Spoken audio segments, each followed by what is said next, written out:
Welcome to the Transform with Vance podcast, where transformations begin every day, and I am your host, Vance Hines. So let's get started. All right, this is Vance Hines, and I've got the honor of speaking with the one and only Bryan Tann. The privilege is all on this side of the screen, man. Oh man, no way. So Bryan, tell them a little bit. What I've asked the other people to do is just to give a very short synopsis of why they're considered a DDPY success story to get their attention, and then I start walking you back through all your stuff. All right, sure. Started my journey as heavy as 390 pounds, just a sandwich away from being 400 pounds. Bad knees, bad ankles, bad shoulders, getting to be a bad back. Pre-diabetic, you name it, it was happening or had already happened. Started the program August of 2019, trying to out-train a bad diet, but I was getting stronger, getting more flexible, but I wasn't losing weight. June of 2020, I got serious after a very eventful and fateful conversation. I got serious, and from June 2020 to January 2021, I went from about 380, 385 to 280 pounds. So I lost 100 pounds in 6 months. And then I joined the Positively Unstoppable Challenge in January of 2021. And I lost another 70 pounds. So you're down. I'm down 170 total pounds. Damn. And over how long a period? Oh, man. Let's see. Honestly, for me, I look at it as like a year and a half.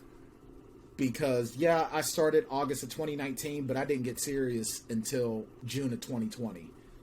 So, I'm actually willing to go about a year. 170 pounds in about a year total. That's awesome, man. That's awesome. Well, congratulations. If that doesn't get their attention, you know, every one of these stories I talk to is amazing, you know, and it's always, if that doesn't get their attention, I don't know what will. At least keep them listening, so.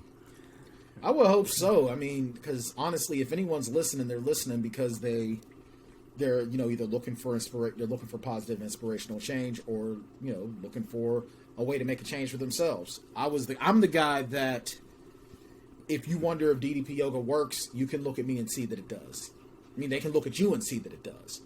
But I mean, I'm the guy that, when he was a kid, would always try to lose weight. I could eat whatever I wanted, and I was still dropping weight. And then I realized something that all of us learn: once you reach a certain age, it's not that easy to lose weight.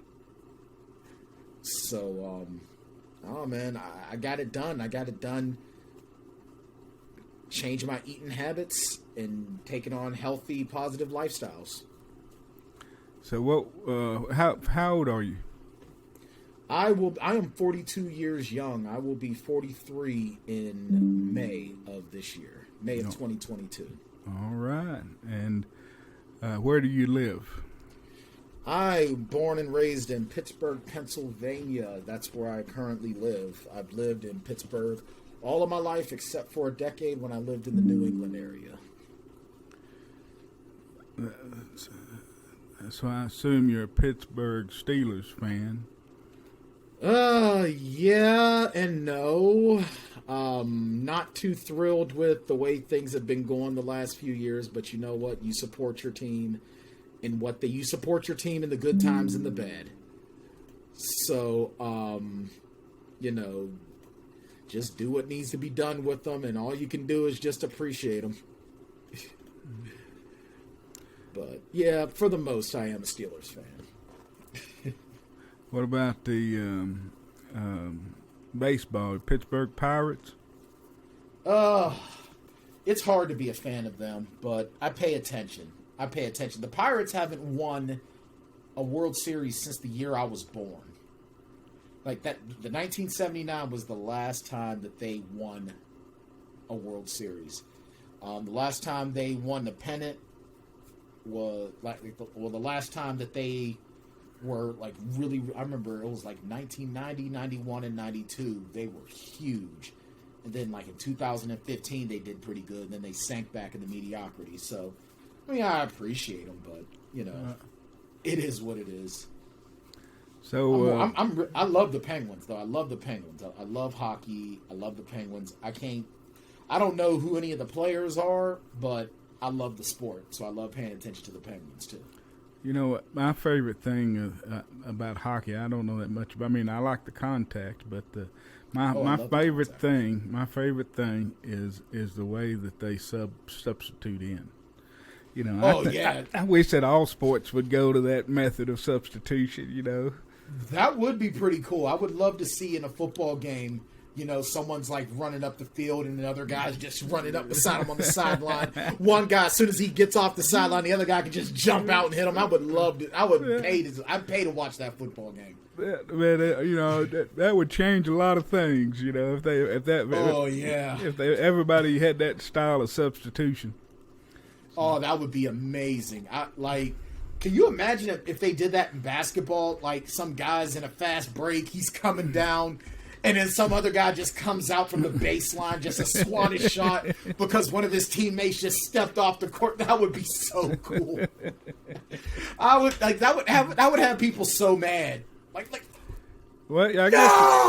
Well, I think they can only do it in certain areas next to their bench. I don't know how it works exactly. I've never been a hockey fan. Maybe somebody can tell us. But I think what it is that someone has to come off before someone can come on. So that's the way. You know, if playing NHL hockey has taught me anything, it's that you can't come on the ice until somebody comes off the ice. So, and that's how it works. It don't really matter when or where. As long as someone comes off the ice, you can jump back on. At least that's how I believe it works. I'd have to ask the wife. She knows that better than I do. All right. So I guess Pittsburgh's home. There's no argument that.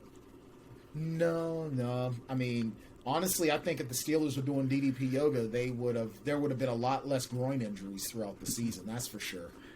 Well, what do you do for a living? I wear a few hats actually. I'm my day job is a digital assistant, digital marketing production assistant. Yeah, digital marketing production assistant. I also host 2 podcasts, one of which is a film review podcast called the Plotaholics Podcast. We talk movies weekly. We just finished up, as of this recording, we just finished up our controversial 80s movie January, because every January we do 80s movies exclusively. This month we decided to do controversial 80s films. You can check us out there wherever you get podcasts. Just search the Plotaholics. We also have a YouTube channel, youtube.com/the Plotaholics. I also host a sports talk podcast called the Tandemonium Sports Show. Tuesday evenings, Eastern, 6:30 p.m. Eastern Standard Time at Twitch TV /Vendetta Sports Media. I also work with Vendetta Sports Media behind the scenes, and they're doing human resources and helping to mentor intern classes as well. And I am also a certified level 1 DDP yoga instructor.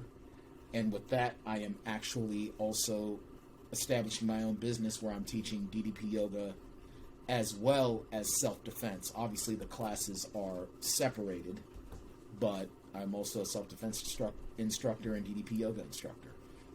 And I'm going for my master's degree, so I wear a lot of hats. It's a good thing I got a big old round head, because there's a lot of hats that go on this melon.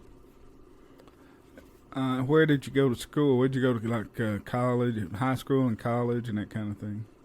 Yeah, let's see. I graduated from high school in 1997, Shenley High School here in Pittsburgh, which it's kind of a sore subject because the city couldn't afford to remove asbestos to keep one of the prize institutions of the city open, but they could sell it off and turn it into apartments that working class people can't afford. So, yay! Glad to see that the education of our youth is not worth it. I earned my undergrad degree at Southern New Hampshire University. I majored in communication with a minor in creative writing. I am also going for my master's degree at Western Governors University. I'm working towards my MBA. And, yeah, that's pretty much where my education lies. You know, I'm trying to decide what I want to do with that MBA. Do I want to teach? Do I want to get into human resources? I don't know. But it's just good. It's good to have education, because when you have education, you have opportunities. That's right. That's right. So now, you said you majored in communications with a minor in creative writing. Creative writing. Yep. I'm also a published author, so I was writing before I even got my minor in creative writing. And what? How many books have you published? At one time, I had as many as 5 books out for purchase. Right now, I'm down to 3. I switched publishers, so the publisher that I'm with now, Random Evolved Media, they're re-releasing my books, and just sort of staggering them out because I haven't had time to write any new material because I've been going to school. But my area of writing is fiction. I have a sci-fi dystopian series, sci-fi dystopian novel series called the John Baker Chronicles, that is a spin-off of my writing partner Kendra Souter's parent series, The Permutation Archives. Those books are available now at Random Evolved Media if you just go to randomevolved.store. And I also have an urban fantasy novel out. Urban fantasy is just, you know, the genre that vampires and werewolves sort of live in, called The Enforcer. And once again, that book is available at randomevolvedmedia.store. The Enforcer sequel, The Hunted, should be coming out first quarter 2022, so anytime between this week and April. So tell me, I'm always curious about this on a writing habit. What did you do it like on a? I've heard like James Lee Burke would write a page or an hour in the morning, and then redo it in the evening. And I've heard John Maxwell, write something a little bit every day. I've heard a lot of writers say they've got this. Whether they're doesn't matter, they just have to write something every day to keep that habit and discipline going. Do you follow a similar philosophy? I'm always coming up with stories in my head, always. Like I said, I haven't really had a chance to write with so much going on, especially with work, with school.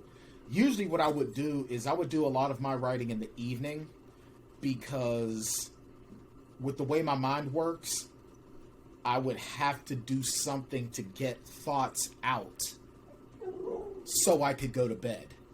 Otherwise, I would be up tossing and turning because my thoughts wouldn't go away. But, there's a lot of writers. A lot of writers have different levels of the way they do things. Some writers, they go write a minimum of 1,000 words a day. I know some writers that aren't happy unless they've written, 10,000 words a day. It really depends. For me personally, it depends on the story that I'm trying to tell and how strong my muse is. When I wrote Invincible Heart, the first book in the John Baker Chronicles, I finished that in probably a month and a half from concept, because I had the idea. I had already written the first 3 chapters, but I didn't know what to do with it, so I left it alone. I read Kendra Souter's book, The Harvested, the first book in the Permutation Archive series, and I got a huge wave of inspiration. So when I pitched my idea to her and she said, run with it, I finished the book in a month because I just had that inspiration. Other times it takes a while. I mean, I have another book that I was working on for about 1.5 years before I started going for my MBA. And that's because that book is so personal. It's really hard to revisit that mindset.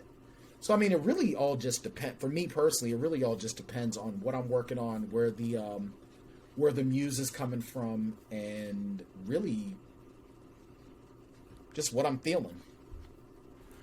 Now tell me, what do you do as an assistant? Digital. What'd you say? Assistant digital production. Digital marketing production assistant. Digital. Basically, I have an aide in everything digital on the marketing side of things for the company that I work for. I'm doing things from video production to audio production, social media posts, YouTube posts, podcast posts, website updates, literally anything that is on the digital side of the digital marketing end of my company. That's what I deal with. What kind of company is it? It's a finance firm. It's a finance firm that specializes in retirement planning and tax preparation. Now, you've also got your black belt in Kung Fu, correct? Kenpo.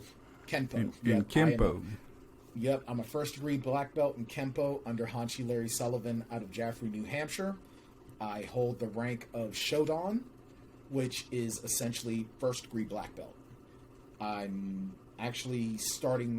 preparing to start the process of earning my second degree as well as my sensei status. So, I mean, I can teach as a black belt, but I'd like the second degree rank with the title awarded to earn the title of sensei. Now, when you corrected me from karate, from Kung Fu to Kenpo, tell me what's the difference? Kung Fu and Kenpo are two completely different styles of martial arts. Kenpo is a form of karate, which is empty hand. It has its roots. Now, all martial arts have their roots to China. However, Kenpo was established primarily, I believe it was more of Japanese into Korea. And the American form of Kenpo, I believe it did come from out of Korea and then became Americanized. Some guys like Ed Parker, who when Bruce Lee was first putting Jeet Kune Do out there, he did so at a tournament held by Ed Parker. Ed Parker is a Kenpo guy. So basically, Kenpo is more of I guess the best way I can describe it is that Kenpo is a lot more flexible of a style than Kung Fu is from my experience. Where with Kenpo, my instructor, when he was teaching me and teaching other people, we learned pretty much the same things, but he really sort of catered the fighting style to our style. Where with Kung Fu, it's a set style. You're doing, these different sort of fighting techniques, and they are, it's really sort of, I don't want to say it's rigid, but it's just a little bit less free-flowing for me as Kenpo. Plus, Kenpo has a much different philosophy to it than Kung Fu does. A lot of martial arts, you have your similarities, you have your basis, but it's more, a differences of philosophies and a differences of ways of doing things. I've also found, because I've also studied in my lifetime Taekwondo and Tang Sudo. And me personally, I find that Kenpo is a lot more practical for real world self-defense. I'm not down talking anyone else's style. This is just what I see for myself. I don't even know what Tang Sudo is. Tang Sudo is another Korean martial art. Taekwondo and Tang Sudo are both Korean martial arts. Basically, long story short, a lot of the times They both do a lot of reliance on kicks and sort of flashy movements and techniques. Like Chuck Norris is a Tung Sudo guy. And you'll see a lot of the Tung Sudo in a lot of sort of a Tung Sudo Taekwondo hybrid in a lot of fighting techniques in films, because it's very flashy. It's very flashy. It's very exciting. But for someone like me who's 5'8" and now 220 pounds, my legs aren't as long as someone that's, say, 6'2", 6'3". So I'm not going to look as good throwing, jumping spin kicks and all of that, as, even though I've studied Taekwondo, I can throw a jump roundhouse. I can throw those kicks. It just won't look as flashy or as extravagant as if someone who was 5-6 inches taller than me would throw it. Where with Kenpo, I'm doing a lot of, my kicks are more practical. My kicks are mostly at the waist and knee. When I throw a block, I'm throwing a strike with the block, and my block is even a strike. So someone was sitting there and they were throwing a roundhouse toward me. I'm gonna come out. I'm gonna hit wrist on wrist, hitting their wrist when I throw the block. Hit it so that they don't want to throw that anymore. And as I'm landing the block, I'm throwing a punch. Where there's some martial arts that are primarily throwing kicks and whatever. Or if you get boxing, you're throwing punches. Muay Thai or kickboxing, you're focusing on elbows and knee strikes or whatever, where Kenpo, I think, is a bit more rounded, where we focus on using the whole body. How long did it take you to become a black belt in Kenpo? Well, what helped me was that I already had a foundation in Taekwondo and Tung Sudo, so I was able to actually progress a little bit faster. But it took me a couple of years. I think it took me about, I want to say probably about 2-3 years. I want to say 2 or 3 years. But like I said, I had already had a foundation of Taekwondo, Tung Sudo, wrestling, grappling, boxing. So I already had a pretty wide range of expertise. Mm-hmm. It was just learning another style. Well, how long ago was it that you were awarded the black belt? That was in 2012. So we're 10 years now. It's been a decade since I've been a black belt. Yeah. What did you weigh at that point when you got your black belt? I was about 280.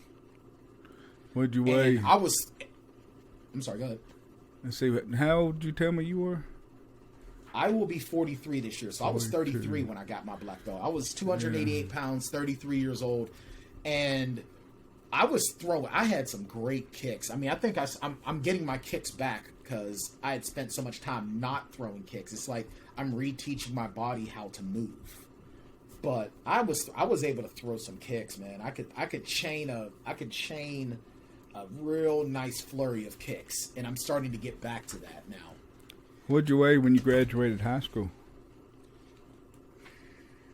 I was between 250 and 260 when I graduated high school. I went into high school at 220 pounds. I was 220 going into high school. I left high school at about 250, 260. But I was a brick, man. I was ripped up. I wasn't so much ripped, but I was like really solid.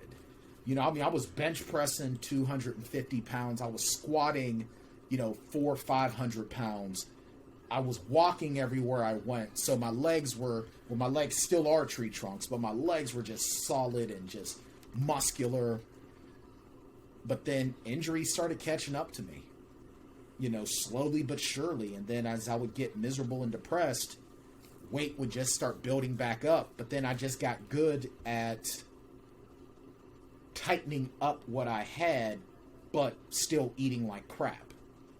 So I'm putting on weight, but I'm still strong. I still have movement and everything. I still have flexibility. It wasn't until I hit my mid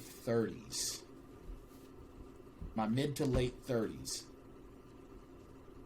that I really started to lose myself. I really started falling apart. And I started to lose my mobility. I started losing my flexibility. Started losing my strength. And I didn't even notice it was happening. I knew I was putting on weight, but I just didn't realize how bad I was getting. So what was your heaviest weight? 390 pounds was my heaviest weight. 390 pounds. And when was that? 2019 is when and honestly, I had to have gotten a lot closer to 400 pounds leading up to that. I had to have. But, yeah, I was about 390 pounds in 2019. So in 7 pounds, you gained 110 pounds. 7 years. In 7 years, you gained 110 pounds. Yep. How had your life changed during this period? Got divorced. I was, I ended up, and I was in a real dark place during the divorce, and there were a lot of machinations going on to the point where I ended up being separated from my son. What year did you get divorced?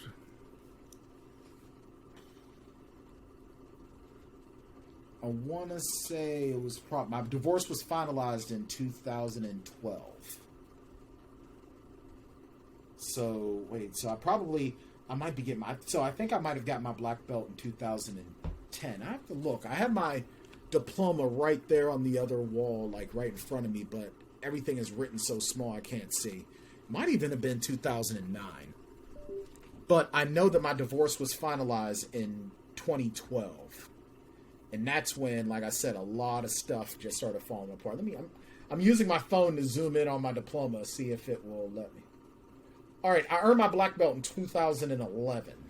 So it was 2011 that I earned my black belt. And I believe my divorce was finalized. I mean, I started divorce proceedings later on that year. And then my divorce was finalized in about 2012. How old was your kid at that point? 2012, my son was 3. 3 years old. Yep. Y'all just have one kid? Yep, I only have one. I have one biological son, and one out of that marriage. Yes. I have 2 stepsons that are older than him, 22 and 21. So I guess that one child that was 3, I guess he's 13 now, huh? Yeah, he just turned 13 last week, actually. That's a lot of fun. The 13 age. Yeah, but someone says, "Oh, well, now you got to deal with the attitude." I'm like, please, the boy already had a smart mouth. It's just now he's 13. Like, that's literally the only difference. He's my kid, so he's always got a smart remark about something. Well, I can tell you, there's for the teen years, you become the most ignorant person on the planet, Yeah, I'm okay with that, because there's a lot of things that he starts talking to me about, and I'm like, Now I know what I told him the one day, I said, now I know what your Grammy went through. And he goes, what do you mean? I said, I remember being at your age, telling my mother, your Grammy, all of this stuff that I was into and blah, blah, blah, blah, blah. And she would just go, okay.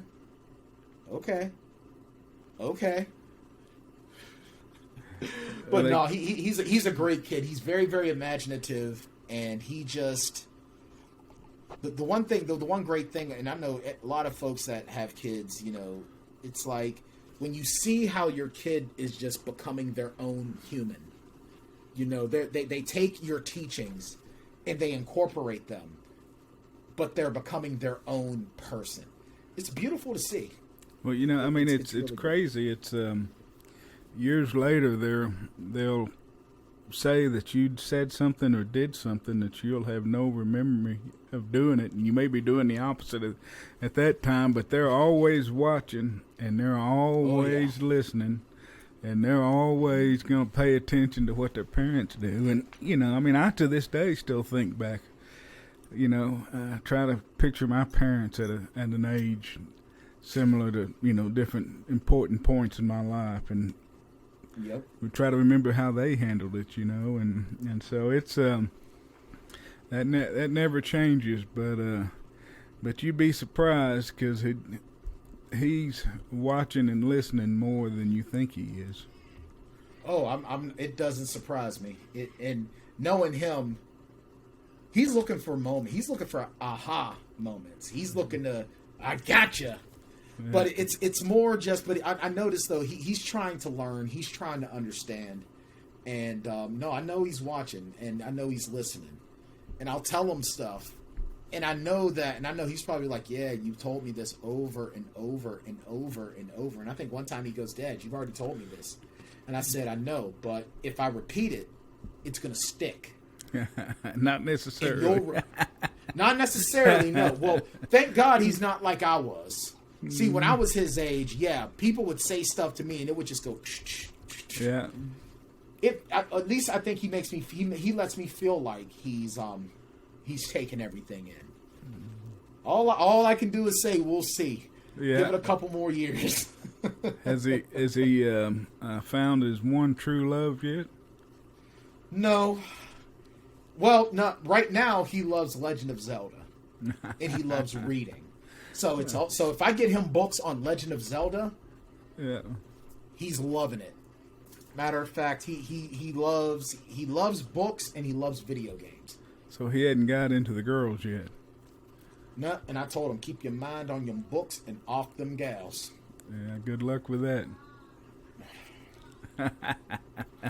I told him, I said, you bet not make. I told him, I said, you better not do like your big brother Robbie did. My oldest, me and Sharon's oldest boy.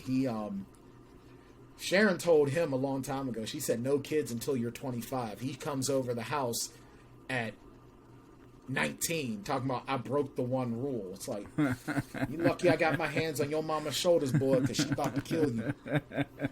I tell Brian Jr., I say, I bet not hear that you've done that. He goes, nah, I see what Robbie's going through. I want nothing to do with that. I'm like, yeah. Thank God. Oh, thank God. Sometimes biology trumps knowledge and education, though. Yeah, that's true. All I can do is just hope that he just makes the right decisions and reason. Whatever he does, yeah.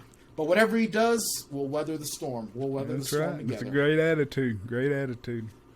Well, I told him, I said, look, no matter what you do, your father will always have your back so long as you ain't doing things nefarious. You turn down my mic a little. But yeah, man, it sounds like you got your feet planted. Now you're remarried or about to be remarried, or what's the status of that? We would have been married 3 or 4 times by now if it wasn't for COVID. Mm-hmm. So we're trying again in April of this year. We're working on it. We're doing our best. All right. Well, it'll happen. Yeah, well, I told her this time around, I said, you know what, we'll just go to the Justice of the Peace, do something real quick, and then we'll have the party after the fact. Yeah, that's right. But fingers crossed, though, fingers crossed that science can at least find a way for us to start getting back to normal state of life, because, it ain't going nowhere. That's cool. Now let's just see if we can coexist with it. Yeah, that's the way it's going to keep changing too. I mean, it's going to keep doing its thing. I've decided that COVID is now the underwear of biology, because it's just constantly changing. As long as you got, as long as you have some sanitized habits. Yeah, your draws is always changing. Well, it's definitely changing. I'll go with that. Yeah, I mean, but the one thing that I will say, that if you want to look for blessings in disguise, I saw a news report that said that they think that they finally have a breakthrough on a vaccine for HIV/AIDS. And I know a lot of that is coming from, the years and years and years of research, but also a lot of the research that they're doing for these COVID vaccines as well. So if nothing else positive comes from this, it's that's one part of our history as human society that can be sort of contained and controlled a little bit better, so people can have a better quality of life. So what you're saying is that the research or the science that they use to get the COVID vaccines, that was supposedly new science, it's now been used to come up with an HIV vaccine. That's a news report. Now, I might have heard it wrong, but apparently I did hear a news report that said that they think they might have found a vaccine for HIV/AIDS, and it's from one of these companies that developed the COVID vaccine. The thing is, and like I said, the HIV vaccine, I'm sure they've been working on that for years and years and years. But I from what I'm understanding is that with so much that's been going on with vaccine research and everything, it's things are sort of bleeding into each other, and they're starting. Like I said, I'm not an expert. I'm just going by something that I've read and heard somewhere. I can't cite it because I've been hit upside the head so many times. I'll read something, I'll remember I read something. I can't tell you where it is. Actually, you know what? I didn't read it. I heard it on a news report on a radio station. They brought it up. So, I'll look it up and see and try to get some more information. I don't want people watching this to think that I'm like, oh, well, Bryan knows exactly what he's talking about. Yeah, no, Bryan is not a scientist. I'm just saying that I heard the news report.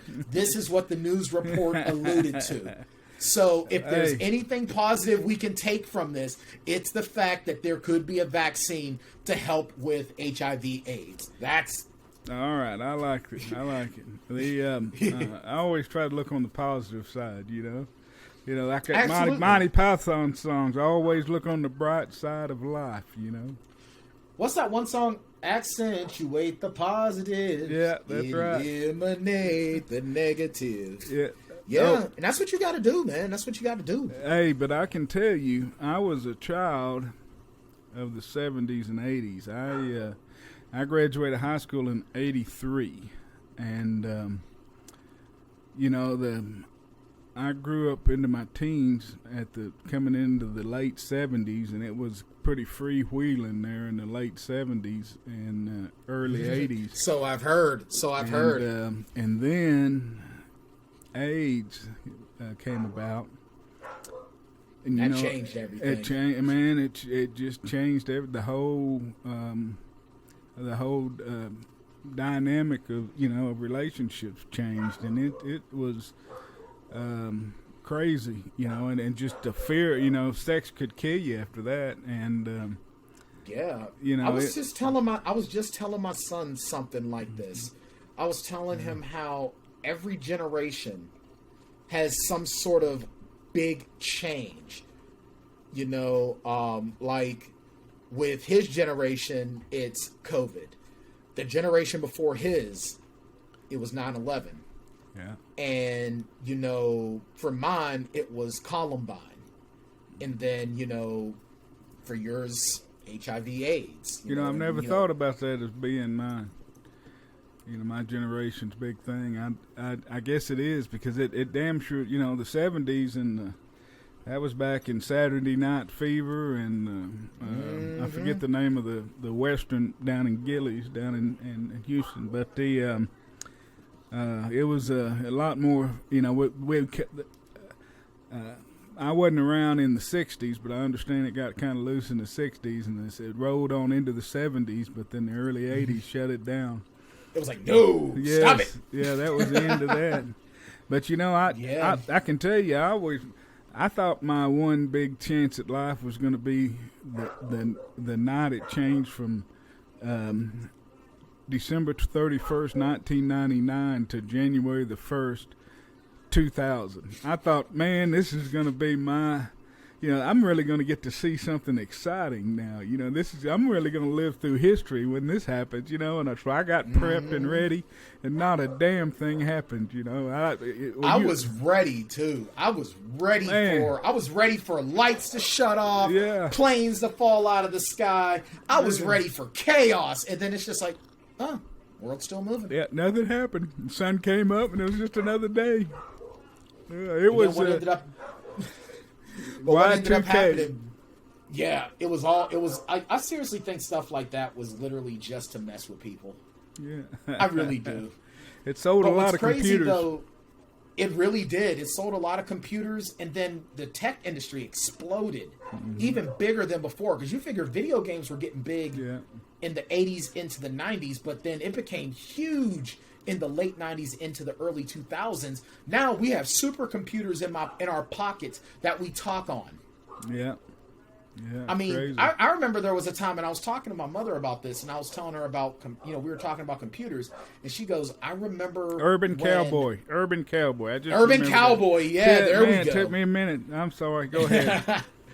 But like databases and computer mainframes took up entire floors of buildings, and they spent money keeping those rooms cold because computers would run hot enough and they could cause fires. Now you have something even more powerful than those mainframes that took up those rooms in this. Yeah. This right here. And it's just amazing how the world has changed in that regard, where now our cars are now more computer. Like, they don't need, like, it's all computer stuff in those cars now. So all the skills that were taught, I think I'm probably the last generation that had auto shop and blah, blah, blah. All of that stuff is obsolete now because cars got more computers in them than, like, other stuff. Yeah. Absolutely. I mean, and it's amazing. And cars are now mobile hotspots. Like, I still remember, and I put something on my Facebook, something that kids today will never understand. And someone said, don't get on the internet. I'm waiting on a phone call. I'm like, yeah, I remember that. So it's amazing how, I think what it was is that we thought when the clock struck midnight and we went to the year 2000, we thought at first it was going to be like the Jetsons or the Y2K bug. But it was so slow that by the time it hit, it was just like, oh, this is a thing. Yeah. Nothing It's happened. amazing. Yeah, nothing happened. And what did happen, we didn't even notice. That's right. All right, man. So tell me a little bit about your life at 390. Tell me a little bit about your physical limitations and how it affected you mentally and work and everything else. How honest do you want me to get? You as honest as you want to be. This is your story, and I'll give you a chance afterwards. After you sleep on it, if you want something taken out. I mean, this is supposed to be fun. What I say is what I say. I don't believe in editing after the fact. I say is what I say. We're doing this for fun, man. I'm not trying to get you or anything. So whatever. Okay. I'm just double checking because there's a lot of things that come to mind. Well, hey, I guarantee you that I've already put it out there about myself. I guarantee you. All right. Well, I'm gonna get real personal. I'm one of the things that I told people in the DDP yoga community is that I am not afraid to get vulnerable with the community, and if it's gonna help someone, I'm happy to do it. That's the way I feel about it. Tell you one thing. One of the first things I discovered erectile dysfunction. I prided myself when I was young. I'm a man. Yeah. As I started getting heavier and heavier, it's like, I'm a man. I'm a man. I'm a man. I'm a man. I'm a man. And then it's just like, oh, I was a man. But once I started losing weight, it's like, I'm a man. And the thing is that a lot of, and it really hurt me mentally and it hurt me emotionally because, as men, in a lot of ways, we as men, we pride ourselves on our being virile. We pride ourselves on, on prowess and libido, whether it's healthy or not, whether it's a healthy mindset or not. We pride ourselves on that. And when we can't function, we feel dejected. And it made it difficult dating after my divorce, because I was worried, am I going to be able to do anything? That was one thing. But I mean, eliminate that for a second. I couldn't even wash dishes. Standing up for 5 minutes at a time was torture on my back. Walking a couple of blocks to my office was a trial. Putting on clothes was a trial. Like, I would go to get dressed and I would be caked in sweat as if I ran a marathon. It was bad.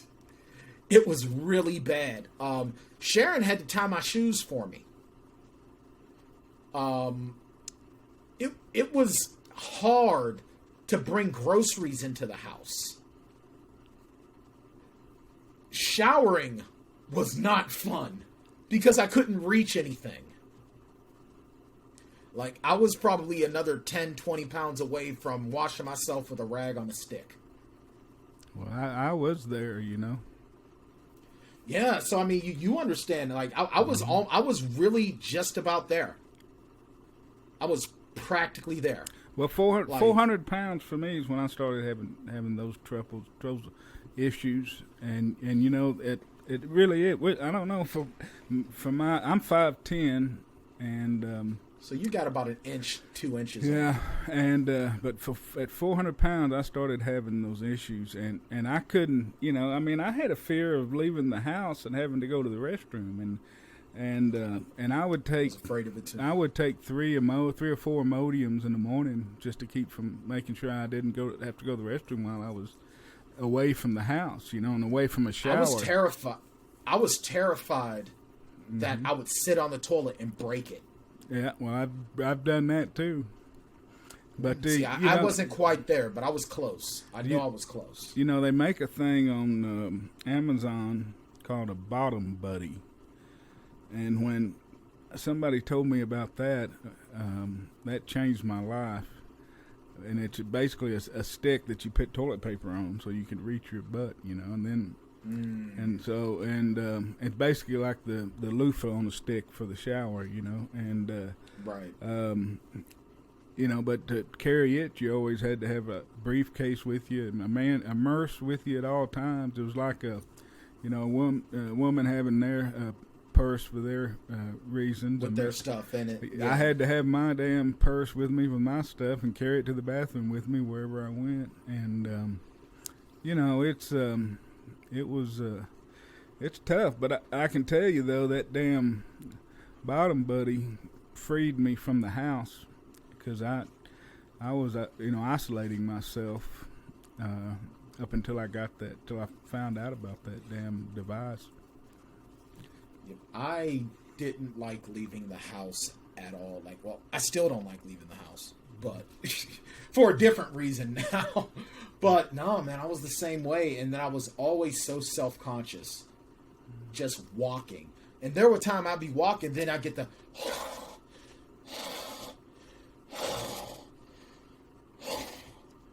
it didn't help that there was times where I was smoking too, but even when I quit smoking, I was gasping for air. And I remember almost getting into a physical altercation with a guy at my job who was the office manager.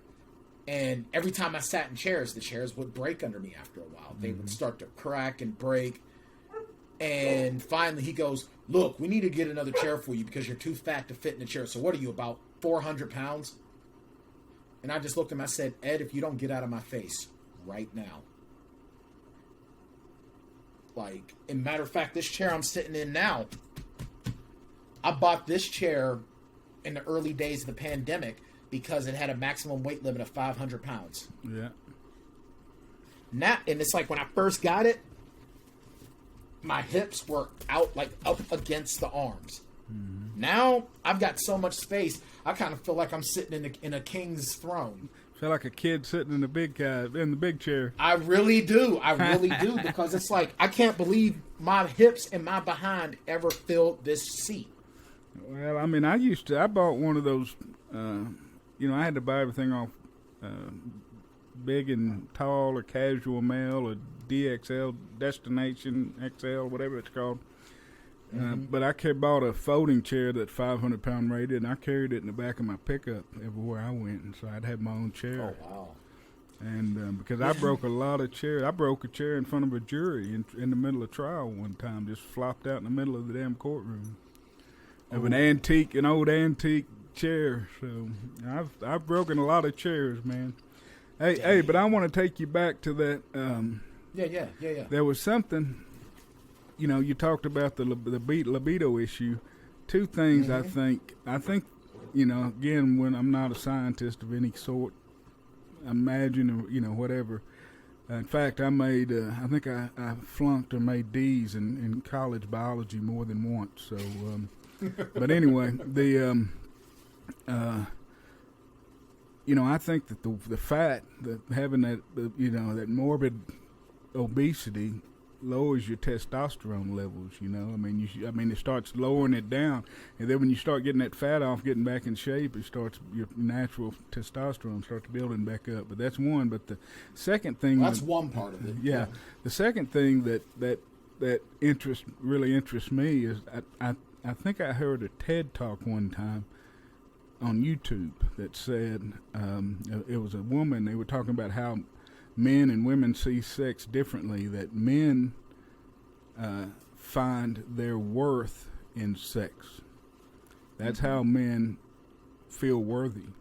And women find their worth in emotional connections. That's how they find their sense of worth. And that made a lot of sense to me, because I really think it is a lot of sense that my worth is wrapped up into sex.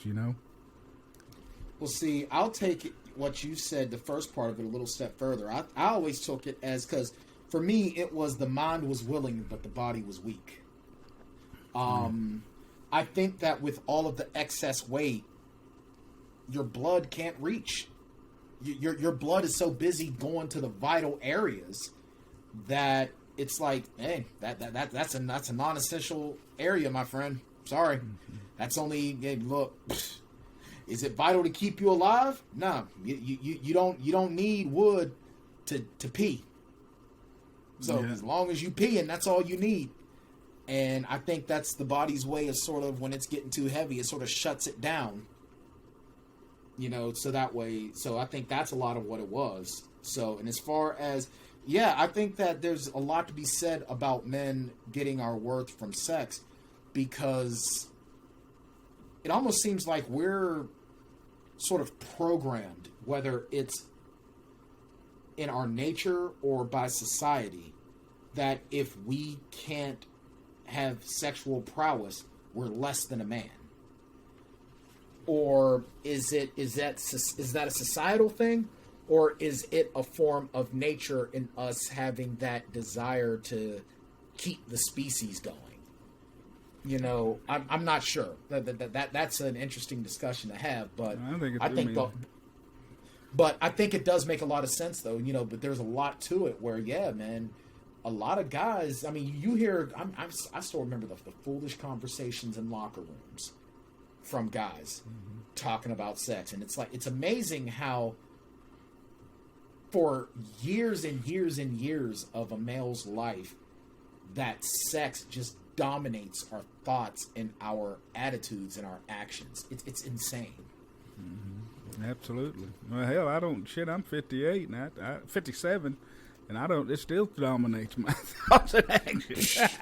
I ain't saying it don't dominate mine neither. I mean, come on now. Yeah, shit. But anyway, I don't know when I'm going to be, when it's not, honestly. But anyway. I think for males, I think it's just one of those things that it'll always be. Yeah. I agree. I think it'll just always be that way. It's just how we are as people. Yeah.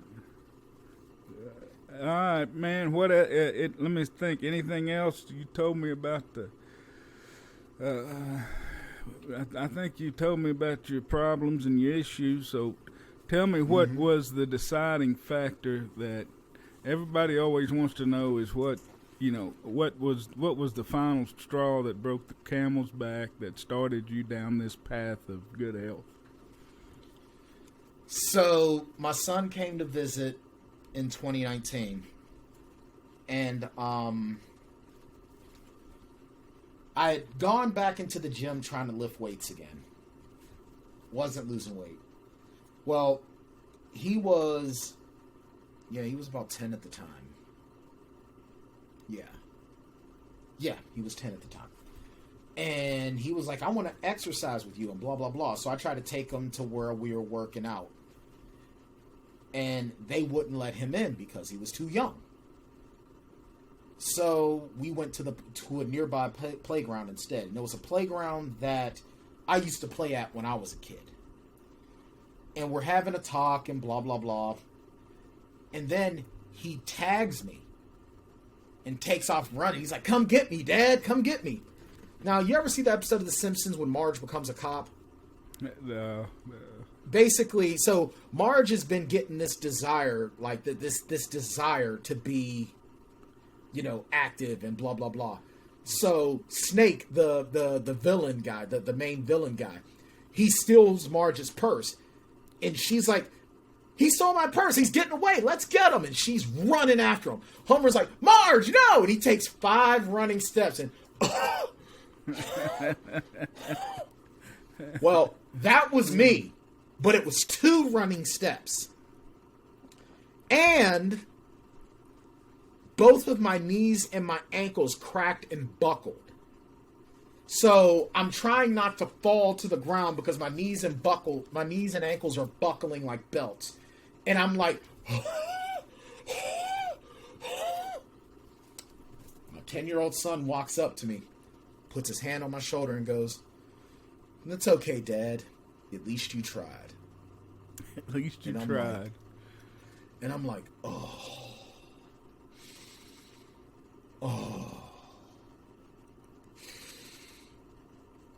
And I was like, that's it. That look of pity and that. I was like, yeah, no more of this. So I knew what DDP yoga was because I'd watched the resurrection of Jake the Snake years prior. And talked to Sharon about it. And she goes, is this something that you're going to do and follow through with? I said, look, I don't have a choice. I got to. Otherwise, I'm going to die. And we hadn't been together that long. She reaches into her purse, hands me her credit card, and says, do what you got to do. So, I did.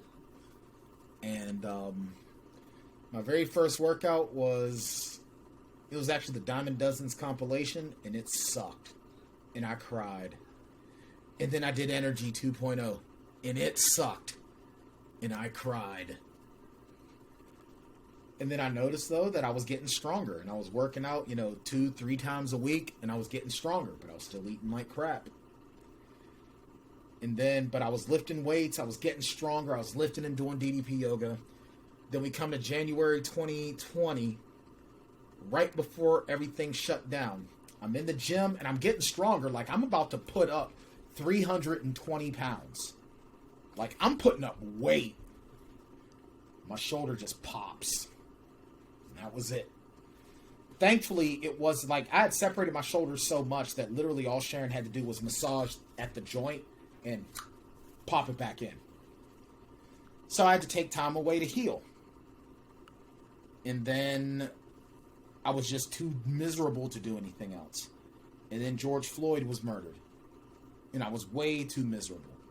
And then my son came to me and asked me why that had to happen. How old was he then? Miserable.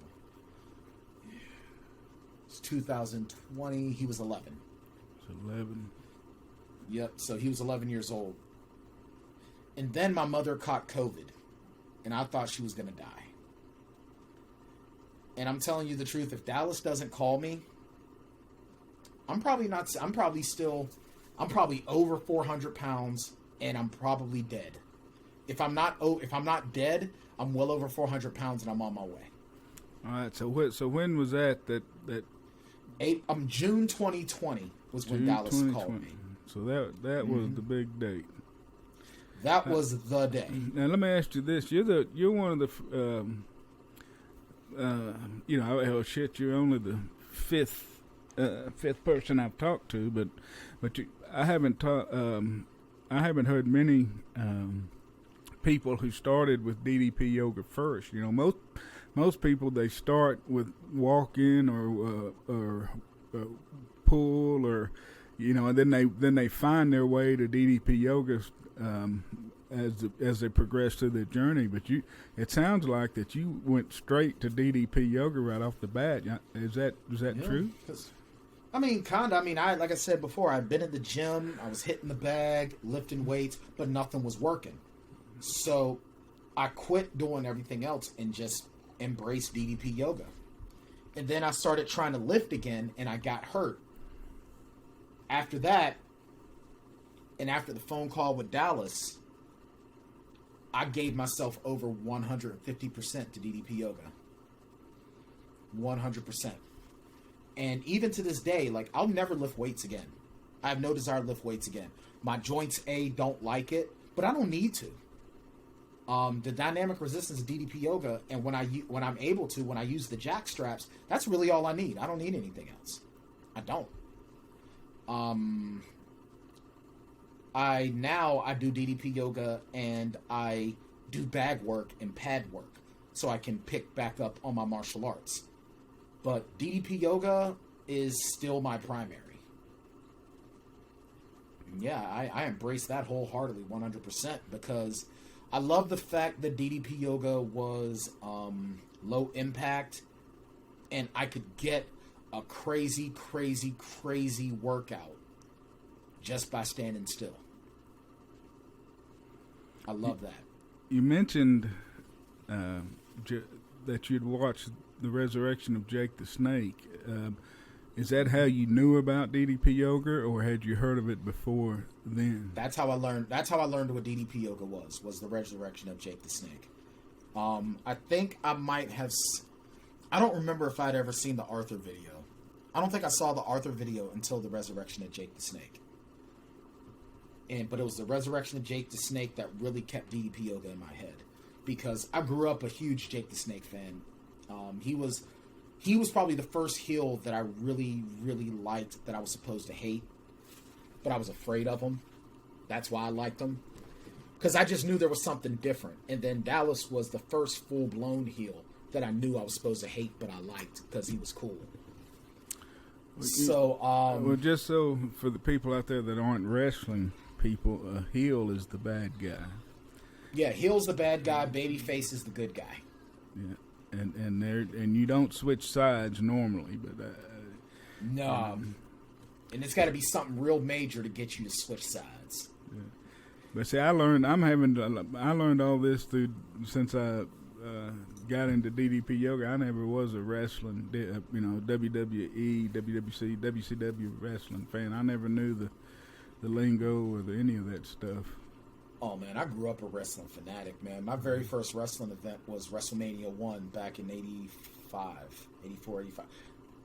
Yeah, 85, because I was 5 going on 6. So, yeah, it was 1985. That was my very first wrestling show. Is your son into wrestling? Yes and no. He loves Dallas. He Yeah. loves Dallas.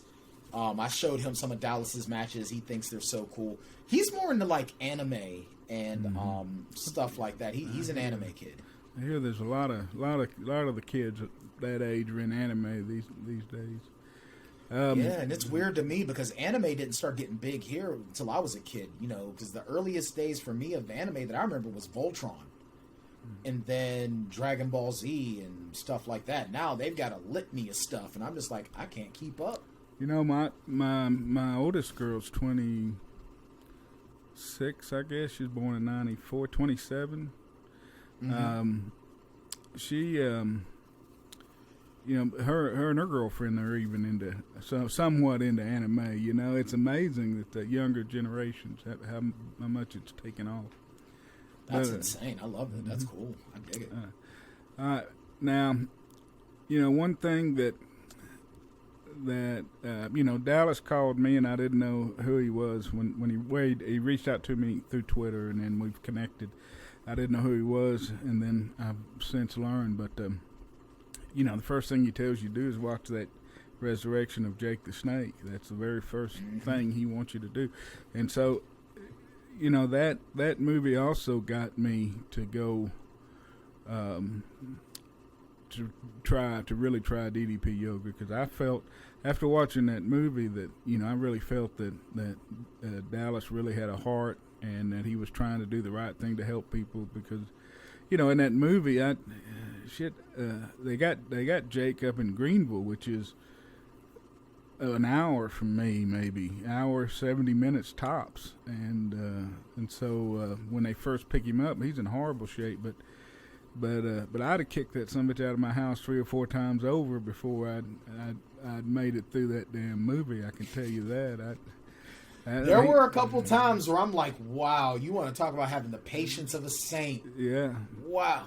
But I think though that when you have, such a loving relationship as those two have, where they've been through so much, you make a lot of allowances for people, I think, because I know I'm watching that and I'm like, yeah, I don't know if I could have been that patient and that understanding. Well, that's what made me want to try it, was that patience that he showed in that movie.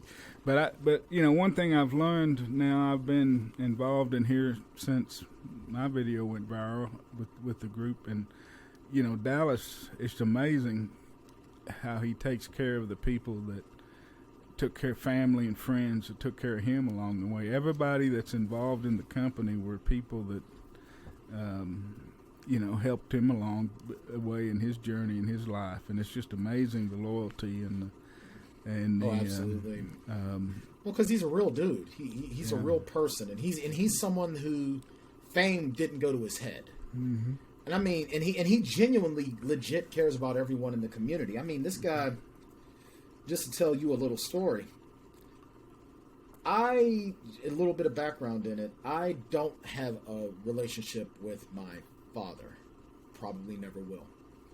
And one of my uncles brought up something involving him. And I'm like, do I really want to go down this hole? Do I really want to? And I'm like, you know what? If I have to, I will. So I send him a message and I say, hey, listen, I'm just checking in. I check in with him once a week, just, let him know I'm doing okay. And I said, I really appreciate all that you've done and the tools that you've helped me rediscover, because I'm about to do something that is going to be really, really challenging, and I'm really afraid about it.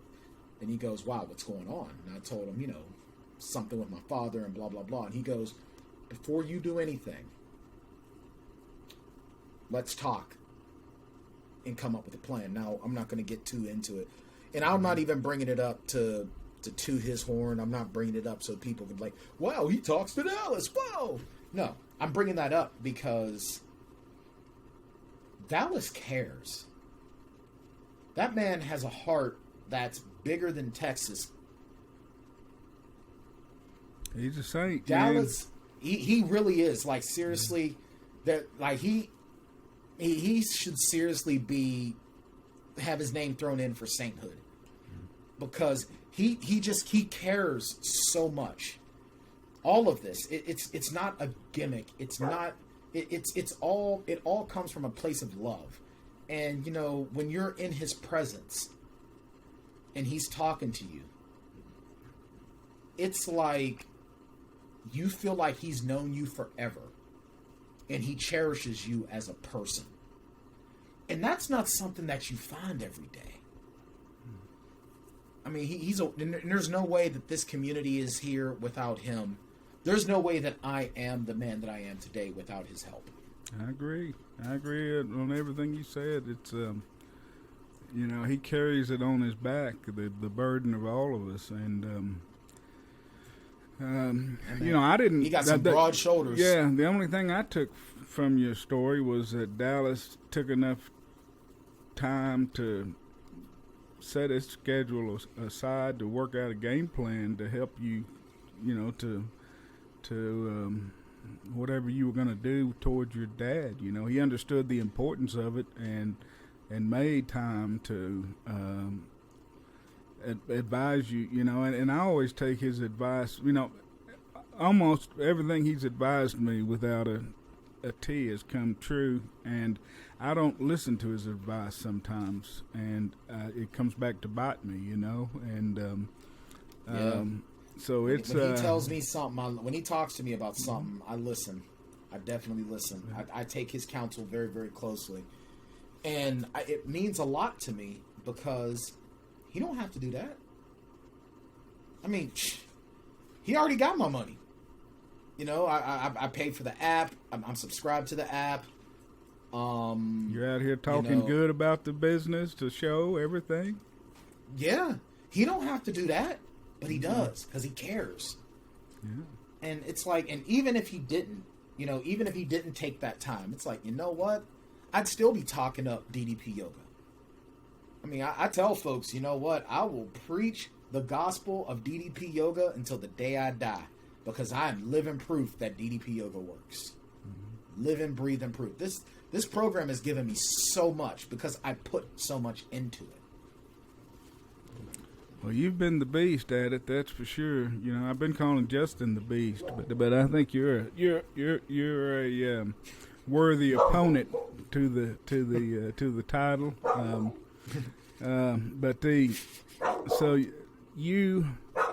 Let's get into your DDPY journey. Let's talk about what you did, how it started out, what exercises, that kind of thing, and where you progressed. And then there was a little bit there. You talked about the time between when you started back in 19 and that call from Dallas. Touch a little bit on, a little bit of what your exercise and food like was there, and then how it changed after that call from Dallas.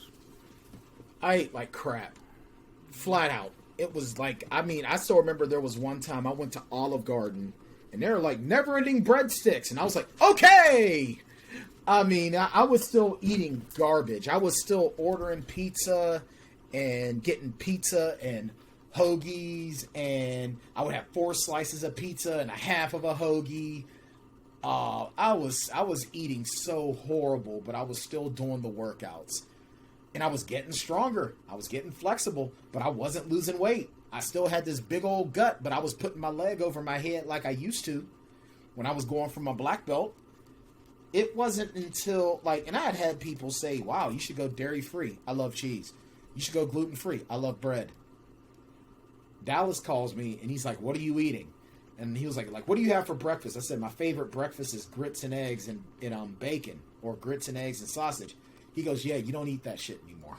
And I'm like, bro, my family's from Alabama. How you going to tell me I don't eat grits? Like, for real.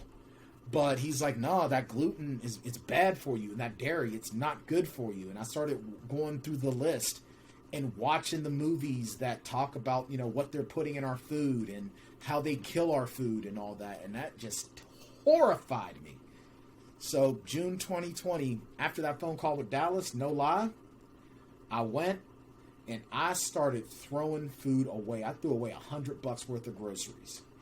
And I got rid of so much stuff because it wasn't good for me. And I started eating healthier. I started weighing my foods. I started weighing my proteins. I started portion controlling. I stopped eating potatoes. Even though my nutritionist at the time was like, well, you can eat red-skinned potatoes. I said, yeah, I don't even want those anymore because I'm going to want another one, or I'm going to want a big brown potato. And it's like, no, I'm not doing that. So I started my meals consisted of protein and vegetables. Every meal was protein and vegetables. Every meal. And then I started changing that up around. At first, I was having 2 whole eggs and 2 egg whites, 3 whole eggs and 1 egg white. And then it was just 4 egg whites. And now when I do eggs, it's 1 whole egg and 3 egg whites. and then I have a couple slices of bacon. And I'll either have coffee, tea, or water. I always drank water, but then I started drinking more water. I was at the point where there was a point in time I was drinking between 80 to 120 ounces of water a day. I'm not going to get into my calorie intake because I remember at one point I answered a question in the DDPY community about my caloric intake. And I had like all these people trying to tell me in the comments and even trying to DM me, trying to tell me I'm wrong, I'm eating wrong, and blah, blah, blah, blah, blah. It's like, look, what I'm doing works for me. So mind your damn business. Yeah, I mean, that's been that's an issue I think in any circle, like, especially there's a lot of especially on somebody like us that are making it so public, and putting it out there for everybody, and so everybody wants to tell you how they think you should do it, how it works for them, and because it works for them, that's the way it's got to be. It's like, no. Yeah. Well, I mean, I think it's good. I mean, most of them are good. 99% of them's a good intention. They're trying to help you, but but but you get a lot of those people that really voicing opinions about what you should eat, what exercises, and that kind of thing. And you get kind of you don't want to hurt their feelings,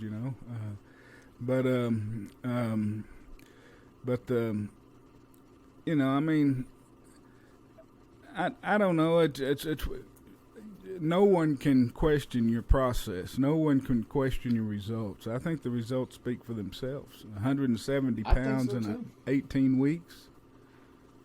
18 months, yeah. Well, here's the thing. Yeah, and see, and the thing is, the way I look at it is this, 99% of the people are well-intentioned. It's just the one thing that I think a lot of people, everyone has an opinion. Everyone does. And sometimes people really have to, and I think that it's about finding the balance, and it's about understanding that everyone is going to do things differently. And proof is in the pudding. What I did works for me. And I tell people all the time, don't try to do what I did, because you might not be able to do what I did. You're not going to be able, some people might not be able to be as strict on themselves as I was. And that's okay, because you're you and I'm me. That's why when anyone asks me, someone messages me and they say, I'm so inspired. How did you do this? How did you do this? I say the first thing that I want you to do is don't worry about what did you do? How can I emulate you?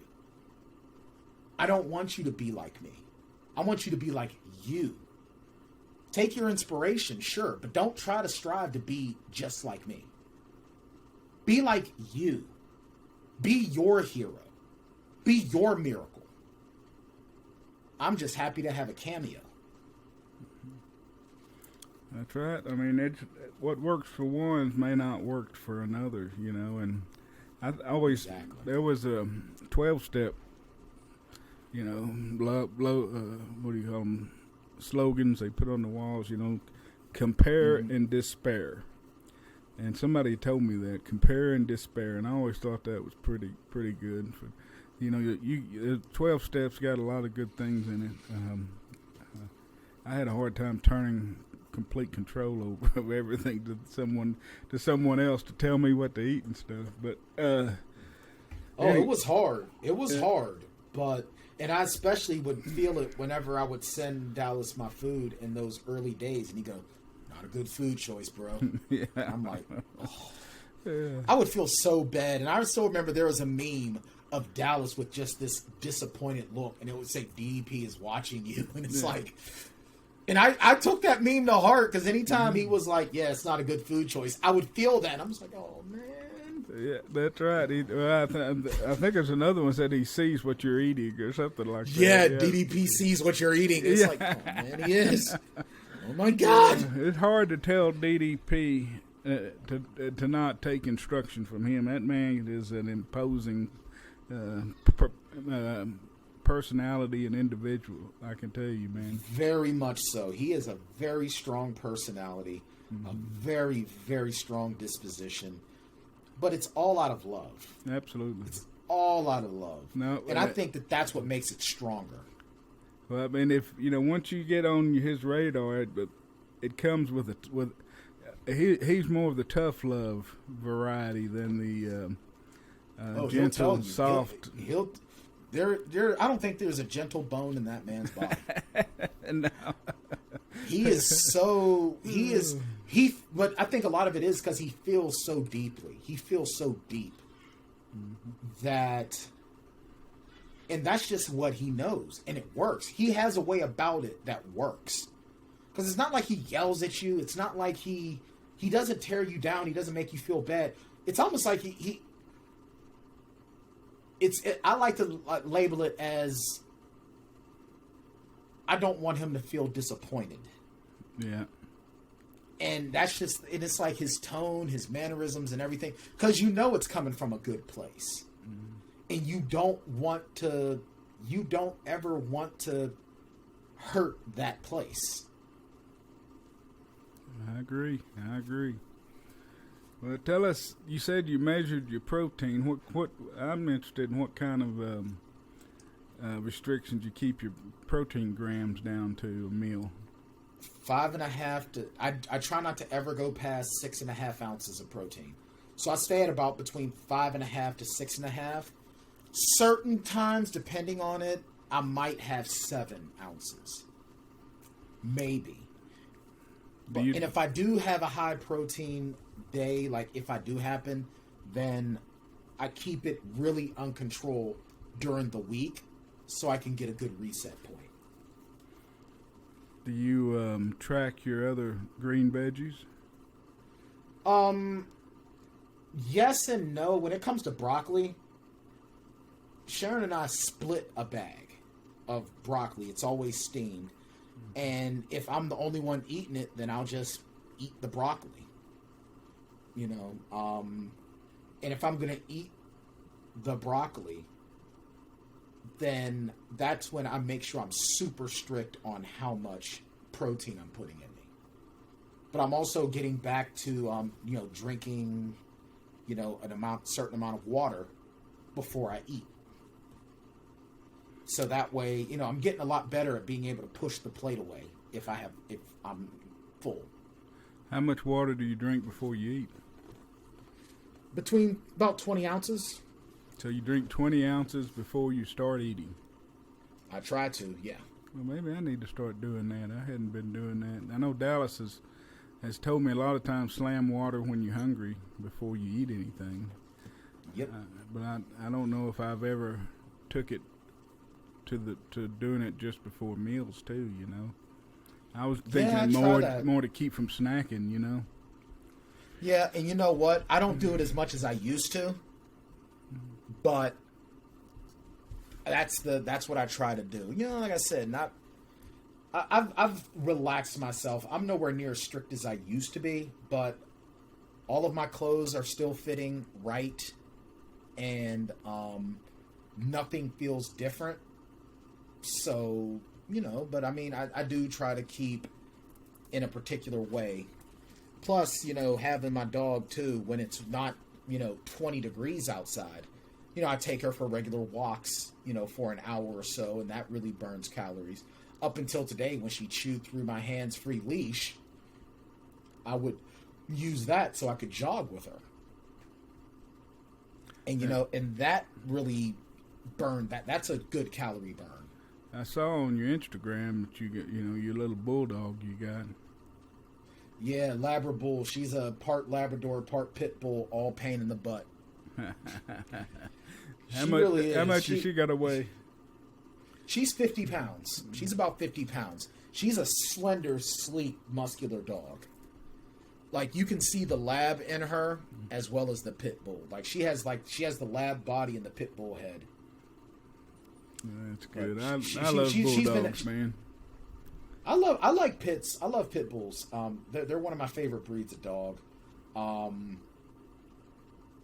I think that she's a rescue, so she's getting back to really challenging everything. You know, she's still getting used to. They say that, you know, shelter, you know, when you adopt a dog from a shelter, it takes them up to 3 months to really feel fully comfortable and to really sink into who they're going to be, you know. And I think that, you know, she's still getting used to it. I'm still getting used to her. She's getting used to the family. She's trying to figure out where she fits in. Well, I know where she fits in. She's going to rule it. She's working on it. She's working on it.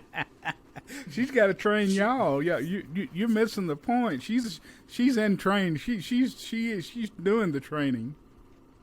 Yeah, well, I take her to obedience training. We're getting ready. We're going to our 3rd obedience class on Thursday. And it's funny is that she pays attention for like the first half, and then after that she goes, "Yeah, I'm done. Yeah, I'm just done. I'm not doing this anymore."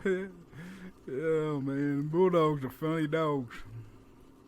They really are. Well, like I said, a pit bull is a very, very loving animal. But this one she is so, like, she's going to do what she wants to do. She going to do what she won't do. They were like, oh, you know, pit bulls are a people pleaser. Well, I must have gotten the one that wants to do what the hell she wants to do. Because she was running away, and she was running away from me like, bye.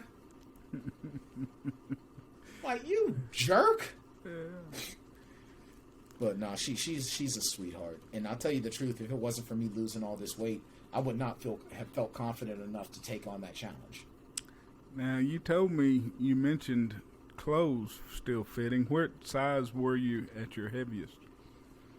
48 waist pants, depending on the shirt, would be between a 4 and a 6X shirt. Now I can wear as low as 32 waist pants, although my tree trunk legs don't like some of those smaller jeans, so I go between a 32 and a 34. You know, sometimes I like being in a 33. It's not nice in the middle. And as far as shirts, I can wear anywhere between a small and a medium. Larges are too big. Where did you get your shirts before and your clothes before you lost weight? Big and tall sections. I used to tell people that I would get my mom to buy a canvas at the Army Navy store and get a canvas tent and knit me a sweater. But no, I would just shop big and tall sections. Burlington, big and tall Burlington, big and tall wherever they had them. The only thing that is like shoes. Like my mom was like, "Oh, you should lose weight in your feet too." Nope, still wearing a big old shoe. I still got those big old boats. Those ain't going away. But no, now I can actually get clothes in the normal size section people thing. When was the first time you could go? You know, I just can't tell you how excited I was the first time I could just walk into a store and buy clothes. You know. You remember that the part in the movie Pretty Woman when she's shopping? Yeah. That was me. Oh, I'm coming out like. Yeah. I'm striking poses. I'm like. Yeah, that's right. I'm doing all of that, man. I'm like, I'm the belle of the ball, and can't nobody tell me different. Yeah, no, I agree, man. It's you know, somebody that spent years having to order their clothes, but you know, basically all you wore was t-shirt. At least for me, all I wore was t-shirts because that's all I could. 6XLT is what I wore most of the time, and but I always had to get the T to cover my belly, and I always had to get them from the, you know, the online store to get 6LT, and I was wearing the. You got a lot slimmer waist than I got. I was in a what was it, a 58 pants and a and 6LT shirt, and then and I got as high as like a 66 or 68, you know, dress coat. So you had to get specialty store. Yeah, I think when I did wear a coat, like a sport coat, it was at like a 52, I think it was, or a little higher than that. I can't remember. I just know that I would just get the biggest one I could find, and if it fit, I just got it. I didn't pay attention to sizes. that's a good. I feeling. still got to get new. I stopped buying suits and everything because I wanted to make sure I was gonna be where I'm at. Like, and then if I was getting dress clothes, I started just going to Gabriel Brothers or thrift stores. Now I feel like I can actually start getting. I can start going to like the places and getting the suits. Did you burn the boats?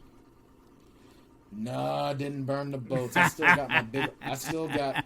Well, what's funny is that a lot of my clothes, I threw a lot of my clothes in I washed them, threw them a lot of them in a garbage bag, and took them to church thrift stores to donate.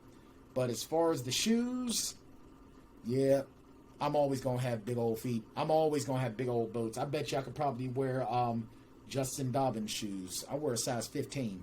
Dang. So you do have some big old clompers. I could stomp an anthill to death. I think you ought to take up river dancing, man. Or tap dancing, maybe. Tap dancing. No, soft shoe. Take up the old soft shoe. That's okay. I don't know if my ankles would like it. Although I can't really make fun of my ankles no more because I was jogging in my boots the other day with the dog, and I didn't have any pain. So that's good. I think I'm on point. Yeah, you round in the corner.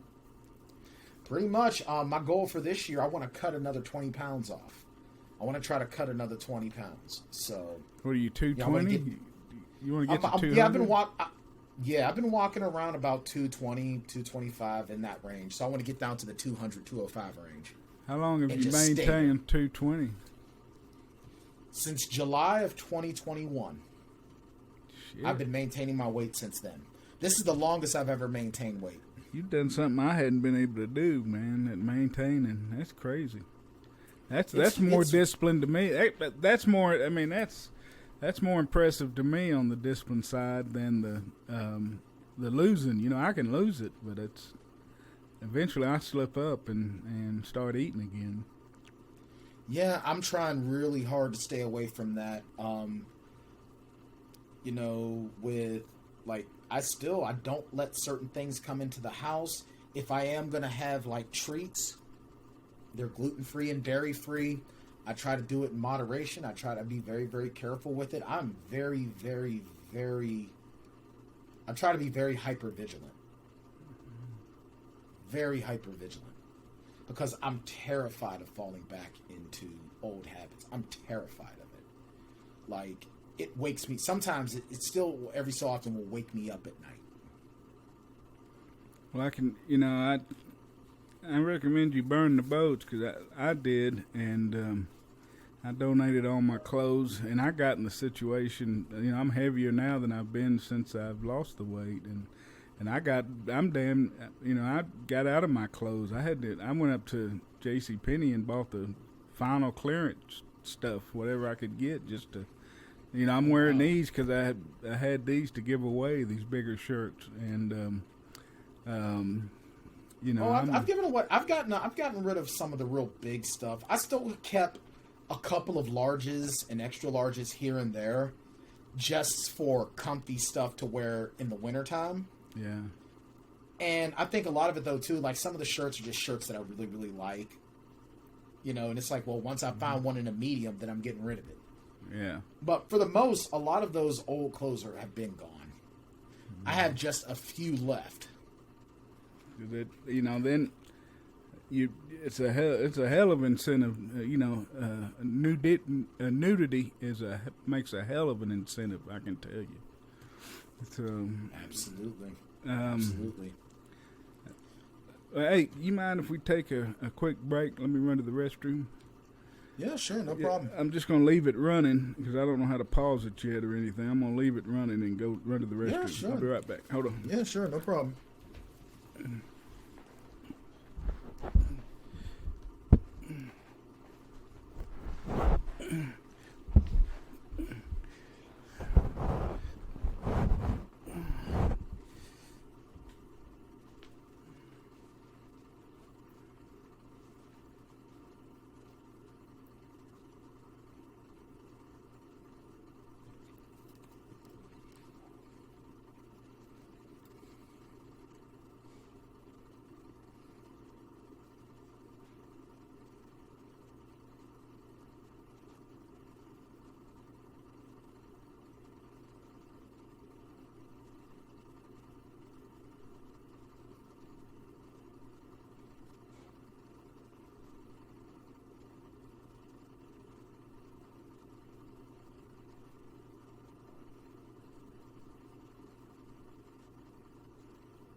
Alright, you there?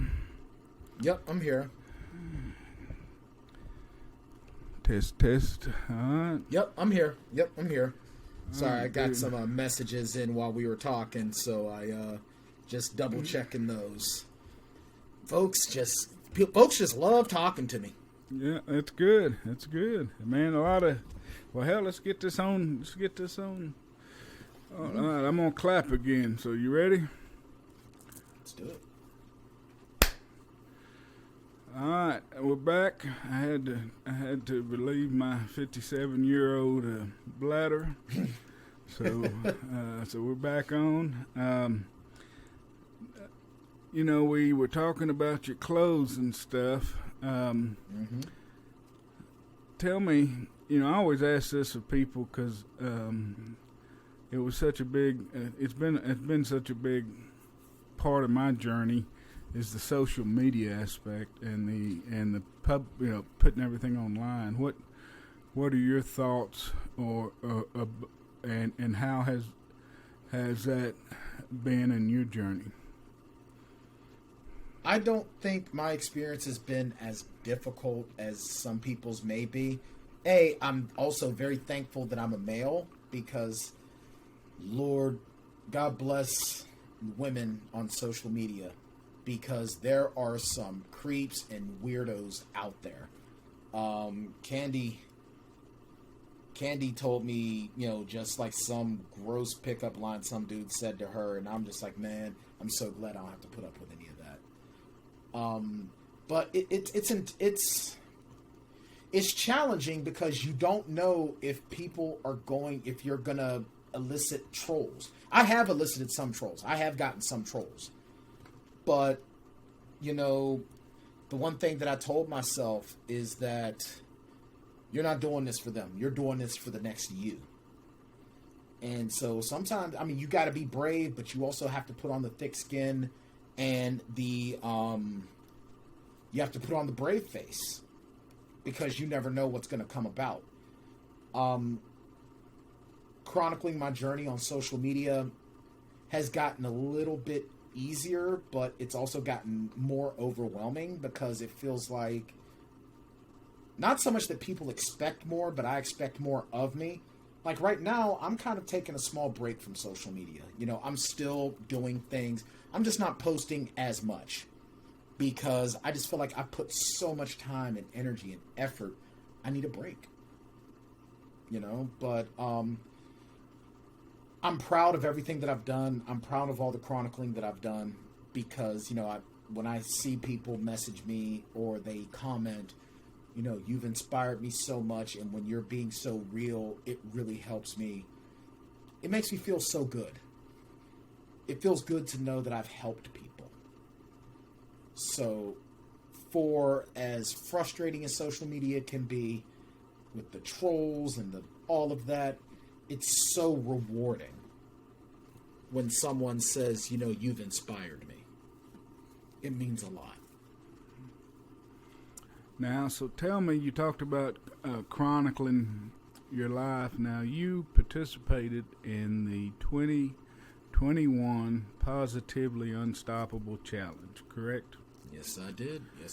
And tell the people how that experience was, and tell them about the contest, and about what you were able to achieve, but also this is time for them to sign up for the 2022 version too. Sign up for the 2022 Positively Unstoppable Challenge. Go to positivelyunstoppable.com.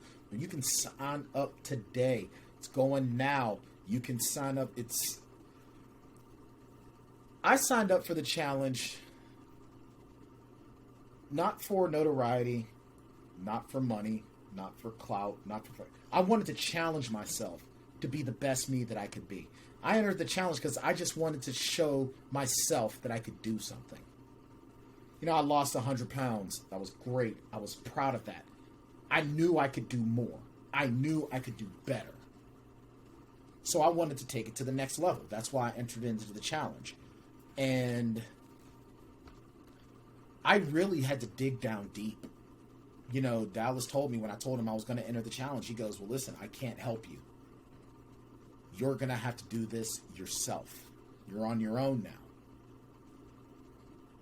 And I looked and I was like, I got this. I can do this. And it's kind of like how we were talking about with kids. You know, all you can do is teach them and hope that what you've taught them, they can take it into their lives. I took what Dallas taught me in those 6 months and I just ran with it. And I lost an additional 70 pounds. In 6 months. In 6 months. So when you when you joined the 2021, when you signed up for the 2021 Positively Unstoppable Challenge, you had already lost 100 pounds. Yes, I did. Yes, I did. And so that means that you weighed 290. Yeah, I was about 280, 290. I was in that range. And now tell them what you did. You know, how did you chronicle it, post it? What did you do during the competition? I did pretty much what I had been doing previously. I would post a video, a post-workout video. I would post what my workout was. I would screenshot my numbers from the app. And I would upload my videos to YouTube unlisted. I put those videos in a folder. And I turned that folder into Steve Yu and the people at DDP Yoga when they asked for it. But no, my social media chronicling was pretty much the same as it had been. I just picked it up. I did one post a day. And then I would do other stuff as well. I did little stuff here and there as well, you know, and I stayed active in the community. And what's the community? The DDP Yoga Facebook group, all one word, DDP Yoga, about 70,000 strong now. I also joined the 2021 Positively Unstoppable Challenge Facebook group, which now there's a 2022 Positively Unstoppable Challenge Facebook group. And I posted all of my posts in the DDP Yoga group, in the Positively Unstoppable Challenge group, my own personal social media, so Facebook, Twitter, Instagram, and there were a lot of other DDP Yoga groups that I posted in, you know, other people's groups. You know, I posted in your group a lot of the time. But a lot of my posts primarily were in the Positively Unstoppable Challenge group as well as the DDP Yoga community group and on my personal Facebook. And I just did everything I could to get myself out there to as many people as possible, you know, because I was coming to a point where I was just so happy that I was doing something I wanted to share with everybody. I wanted people to see my progress. I wanted to show people, look, I've hid for so long. I'm not hiding anymore. And I wanted people to see, this is where this guy started. This is where this guy is at. Oh crap, this is where this guy's at. Whoa, I actually had I had to show them my driver's license to prove to them that I was me. You know, on that note, I haven't changed my driver's license. I haven't either. My driver's license still's got a 475-pound picture of it. Mine still has my 390-pound picture on it. I just haven't changed it because I have to change it next year, so I might as well just wait. Well, I'm still, you know, in Texas. So far I've been able to just do it by mail, and I'd rather do that than go in there and sit through the DMV process, you know. So I just keep it. Well, see, I go to a AAA. I go to AAA and do mine, but they've got the little DMV spot in there. But yeah, I still have my old driver's license. They were like, "That's not you. That's a Photoshop picture. That's a Photoshop picture." So I show her my driver's license. She goes, "Holy shit, that is you." I know. Yeah. I ain't got time to lie. But it's stuff like that that's kind of funny to me. Like, I love when people that haven't seen me for a while, they see me, they're like, holy shit. And I'm like, I know, look at me, I got a neck. See that? It's a whole neck. Yeah. Look at my clothes. You can see my body. Look at me. It's amazing, isn't it? It really is. It's amazing because it's like, wow, I went from necklace to... It's amazing. I can do this now. Hey, So how much does it cost to get to join the Positively Unstoppable Challenge? 0. It costs nothing. All you got to do is sign up. That's literally all you got to do. Actually, you know what? That's a lie. It does cost something. It costs hard work. You got to work. You got to work. You got to work. You got to work. And I tell people all the time, you're worth it. It ain't easy, but you're worth it. Those are 3 little words that I live by. You're worth it. But no, man, that's literally the only cost. It's hard work. And you get so much out of it. When you put hard work in, you get so much out of it. You know what I got out of it? I got family. I got a family. 2021 was the first time in a long time that I didn't have holiday blues. Because I got brothers and sisters that love me and were checking in with me. And when I have bad days, they check in with me. When times are going hard, they check in with me. When good things are coming, we celebrate together. When bad times come, we stand together. That's what you get.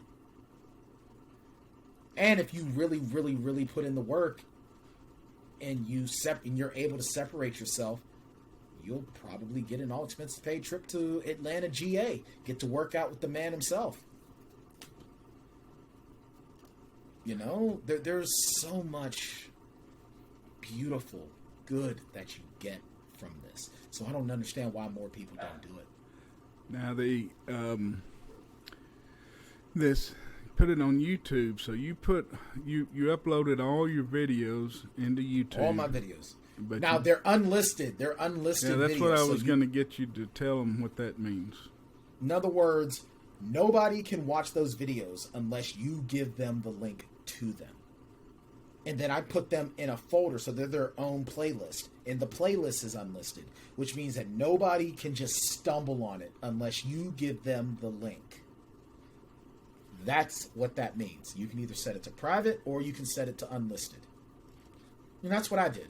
Because, look, man, YouTube is even worse than Facebook and Twitter when it comes to these anonymous trolls. YouTube's bad. I think Twitter's the worst. Twitter is not great. I mean, Twitter, I've done a really good job in getting myself out of the negative Twitterverse. I think I've done a good job at it. Yeah. But it's hard, man. It's hard. It's really hard. But, yeah, that's pretty much what I did. And it's amazing looking back at those videos and seeing what I looked like before and where my mindset was. I remember I would sit in chairs and my stomach was just hanging and I'm like covering or I'm just like this and it's weird how over time it's just bing. It's weird. It's really weird. And I think I'm gonna keep those videos there for forever and for always. Well, yeah. Because I want to be able to look back, and I want people to always be able to look at those. Because I want them to be like, look, man, if he can do it, I can do it. I mean, that's what I did with your stuff. Vance can do it, I can do it. Hell, there were times that I was sort of playfully competing with you with your weigh-ins. Mm-hmm. And I took a lot of what you were doing and made it my own. Matter of fact, you and Justin Dobbins were the two people that Dallas said, contact these guys if you need help.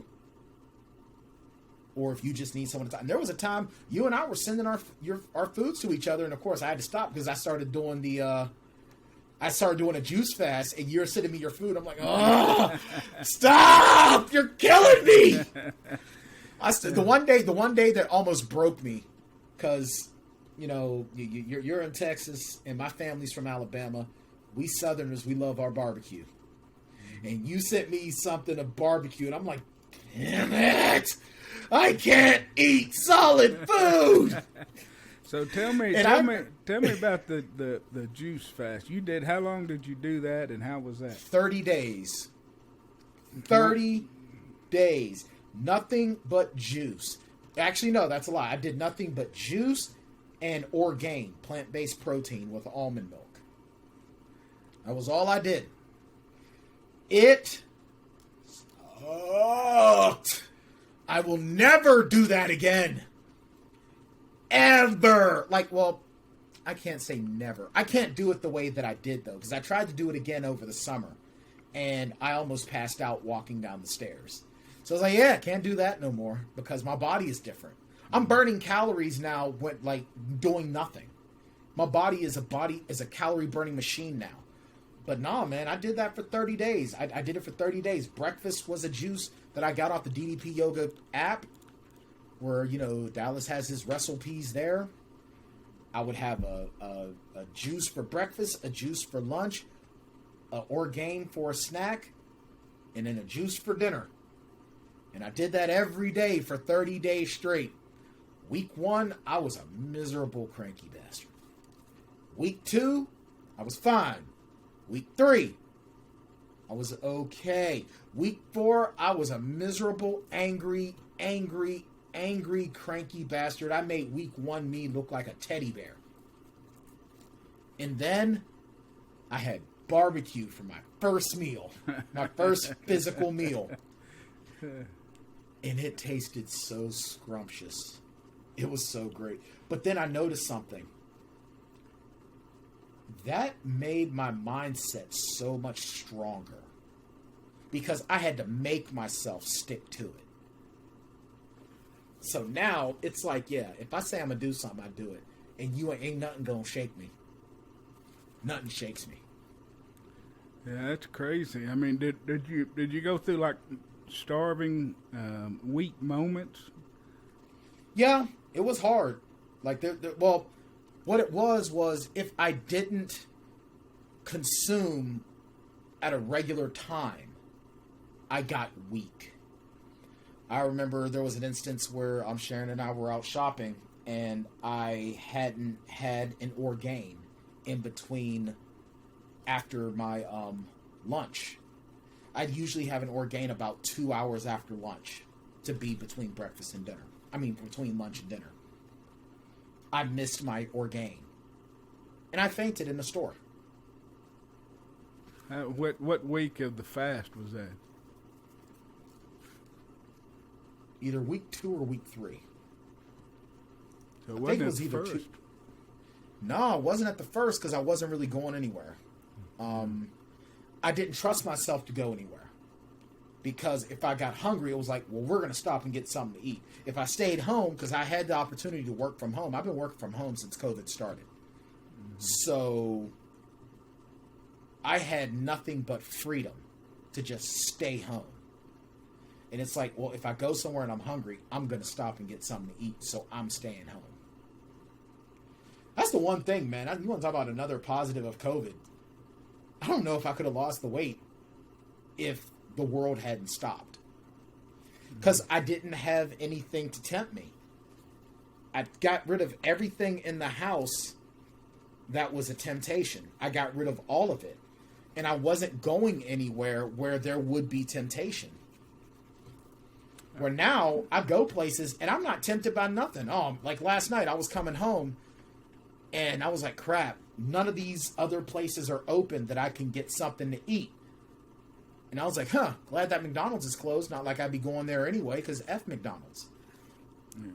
Well, I mean, that's my biggest problems. I'm kind of like you when I'm at home, and I can get into a routine, and and eat at the same times, eat the same food.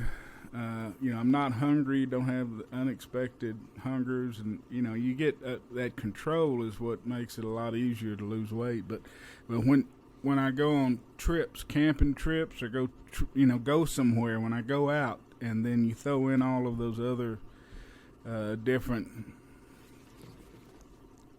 problems triggers into the equations, that's when that's my hardest part, is dealing with life outside the house. I hear you. And for me, it's just I started making a real strong point to establish boundaries with people. Quit offering me food. Stop it. I can't eat that.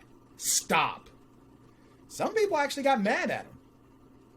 Some folks actually had to like in the early days with my mother, I'd say, no, I cannot eat that. No, I cannot cheat. Because if I cheat, I'm going to fail.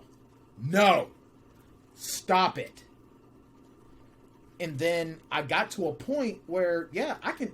There used to be a time where I drive by McDonald's and just stop. Now I look at McDonald's with disgust. Last time I ate McDonald's, I threw it up 10 minutes after I ate it. And I think that was even before I got super serious. Now, if I go somewhere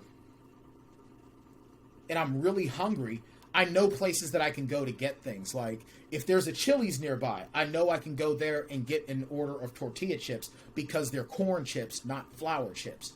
I can munch on those, even though I'm starting to dislike them because of the grease. But, or let's just say if I'm driving somewhere and crap, I really need some food, but where can I eat? All right, you know what? I can run to Applebee's because they have a 6-ounce steak that I can just get and go.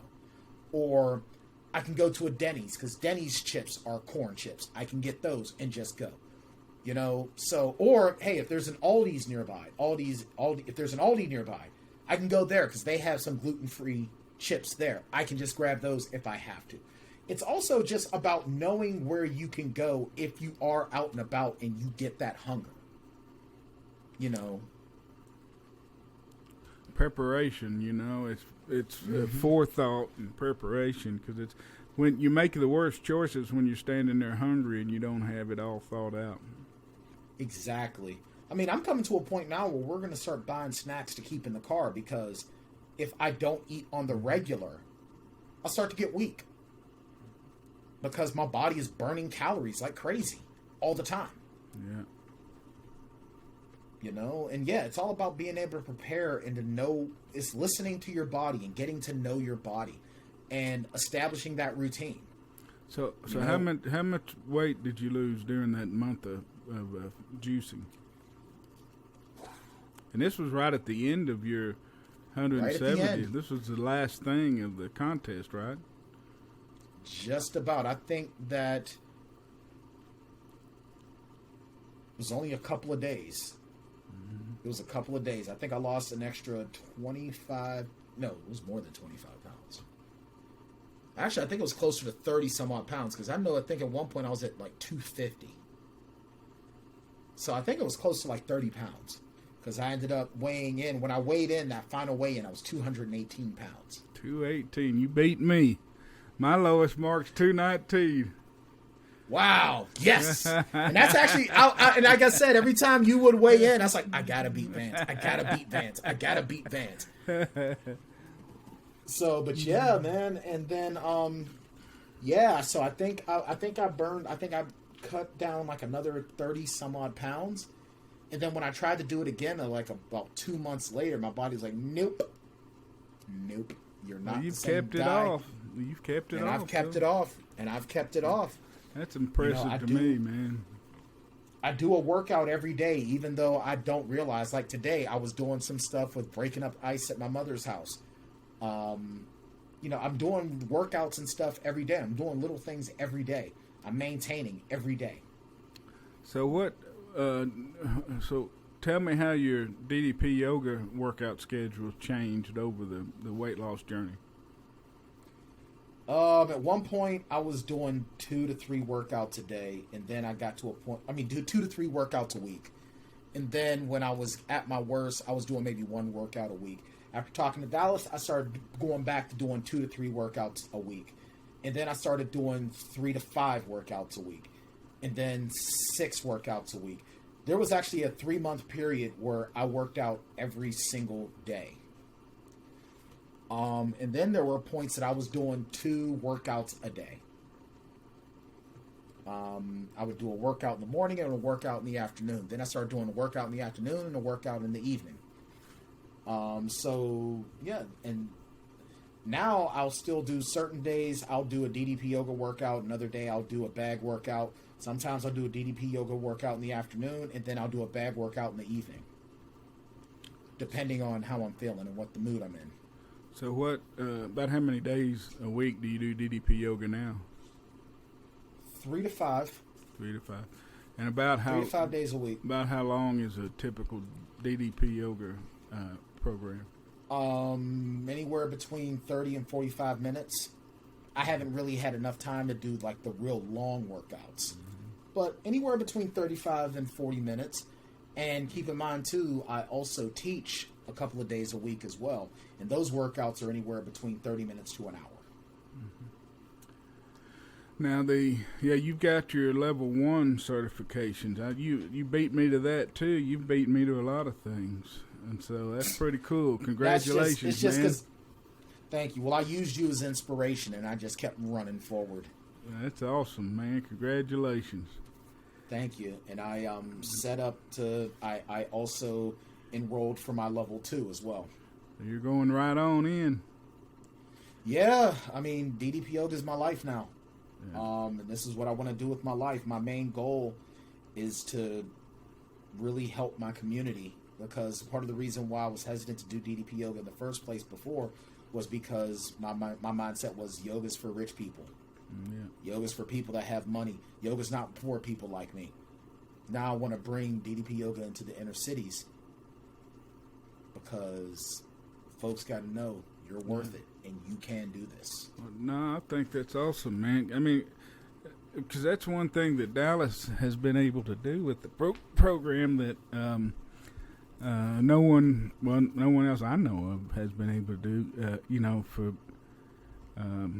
yoga I think was a predominantly female oriented sport. White female. Yeah, predominantly white female. Yeah, and and DDP has taken it and turned it into a workout program that appeals to both men and women, and men. I'd say it's at least as many men. I'd say it's probably a little more men than women in DDP's program. It'd be my guess. I don't know. I had never heard any of those stats. If there aren't more men, it's a lot closer of a ratio than I think yoga has ever had. Yeah, he's done. Because it's he's like done anybody something can do it. No yoga person's ever been able to do. And what you're talking about doing is taking it to a whole different demographic as well. Yeah, because, and the one thing that I've told a lot of people is that people in the inner city, we've been lied to about health and nutrition for generations upon generations. And it's time to stop. It's time to take back our lives. It's time for everyone to take back their lives. But, it's time to make a difference. And, I think that if that's something that I can do for someone, then that's what I'm going to do. I think that's awesome, man. And there was some people out there taking them to teaching it at the retirement centers to the older generation, Yeah, well, you know what? My Monday clients are in a retirement community. Really? And my Saturday clients are both special needs. One gentleman had suffered a massive head injury, and he's legally blind, and his roommate was also in a very bad car accident. But they work their asses off, boy. I tell you, they that's always cool. work their asses off. That's the greatest thing about this program is that it's available to everyone. I mean, as bed flex exercise. If you can't get out of bed, there's exercises for you. Mm-hmm. Oh, I took full advantage of the chair workouts when I had to get surgery on my foot the first month of the challenge. Yeah, because they told me I wouldn't be able to stand up and work out, so I took it to the chair. Thank God for Erenitra Chandler, because if it wasn't for her, I wouldn't have been able to do it. And going into that chair was probably the biggest blessing, because I did not understand dynamic resistance then. But I get it now. Yeah. It really, trying to flex every muscle in your body, I do it just sitting. Like right now, I'm doing it now. Just sitting here. And it's like, I know how to do it. My body just, as soon as I think it, my body responds. Mm-hmm. Yeah, it's amazing how you can change and maintain that change if you want to. Yeah, I mean, if I can do it, anybody can do it, if I can do it, anybody can do it.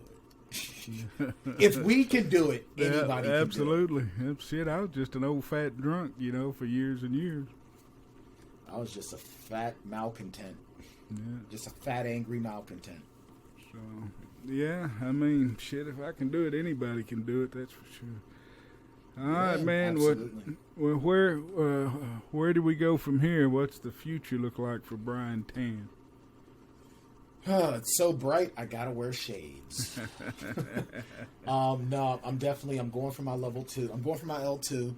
I have to actually start paying the lawyers because I got my business set up called Infinity Academy LLC, where I'll be teaching DDP yoga as well as teaching self-defense. Gonna get my MBA and just keep moving forward, looking for the next challenges, man. Looking for the next challenges.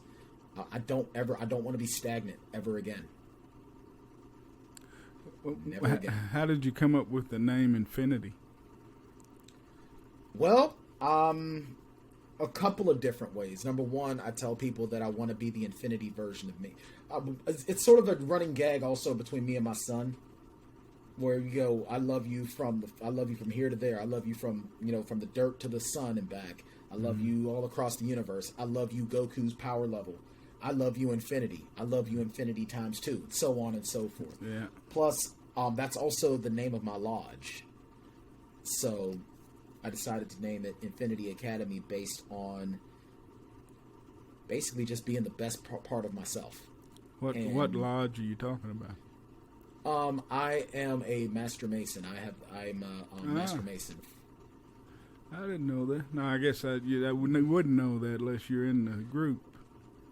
Well, the thing is that obviously it's not something that's secret.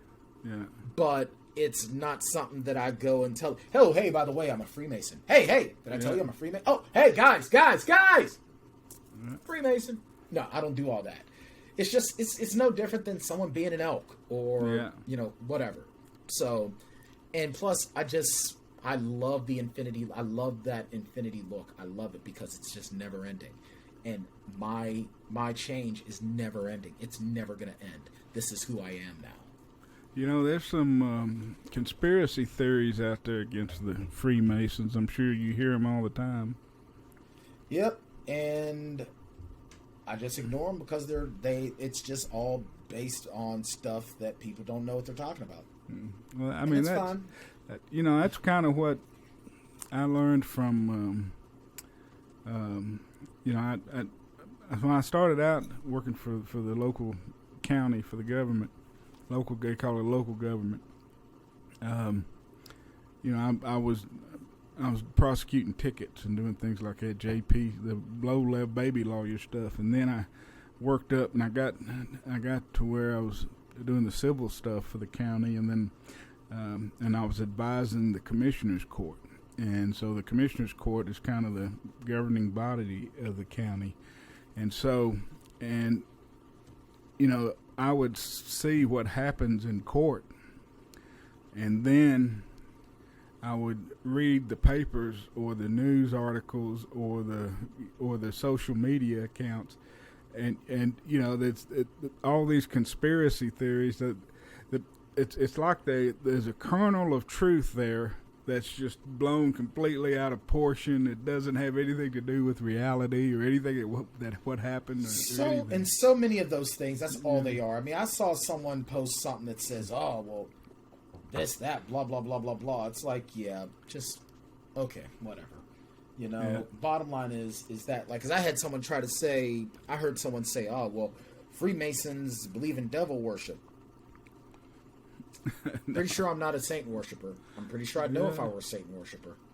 And even if I were, what business is it of yours?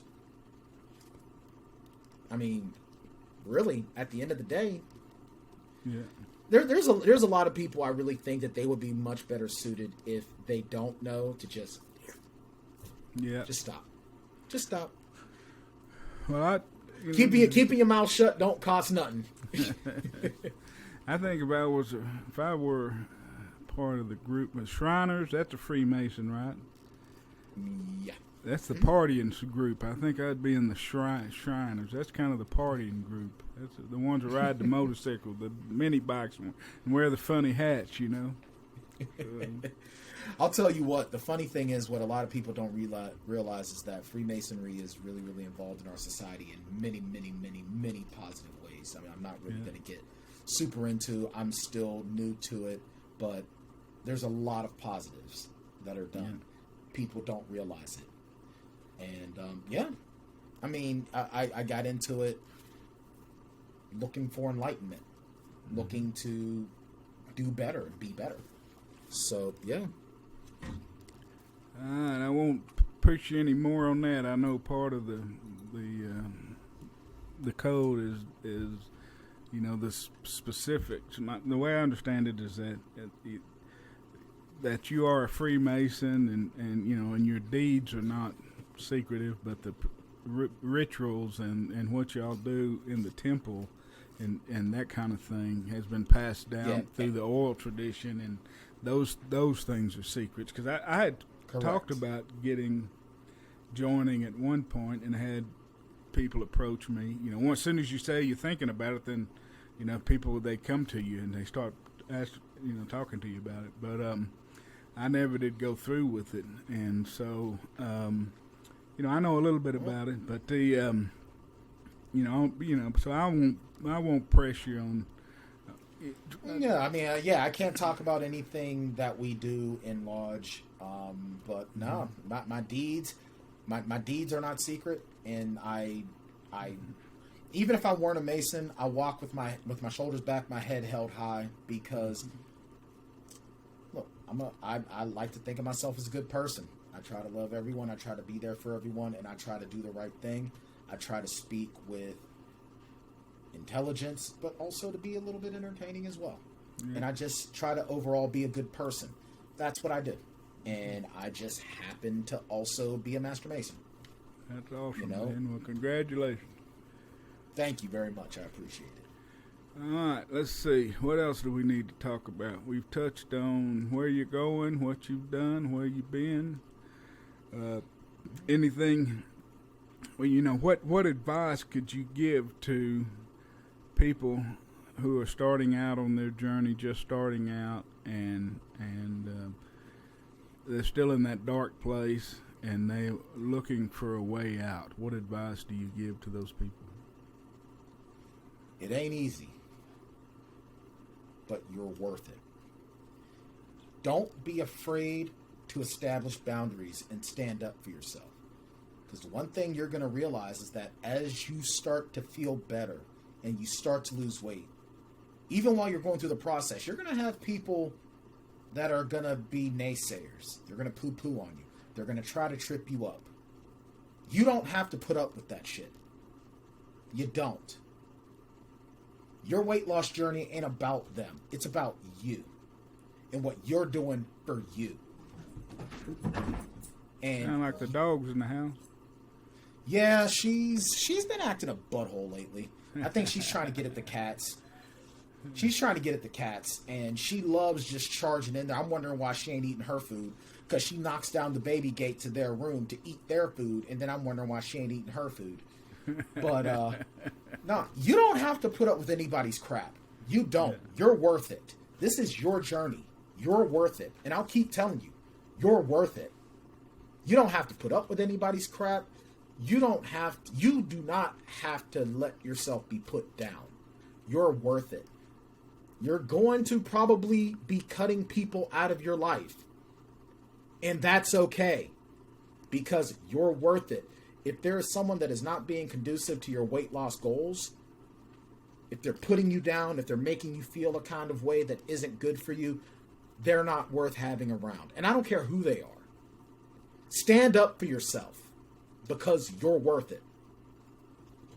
Now, I have been remiss and negligent in my job responsibilities.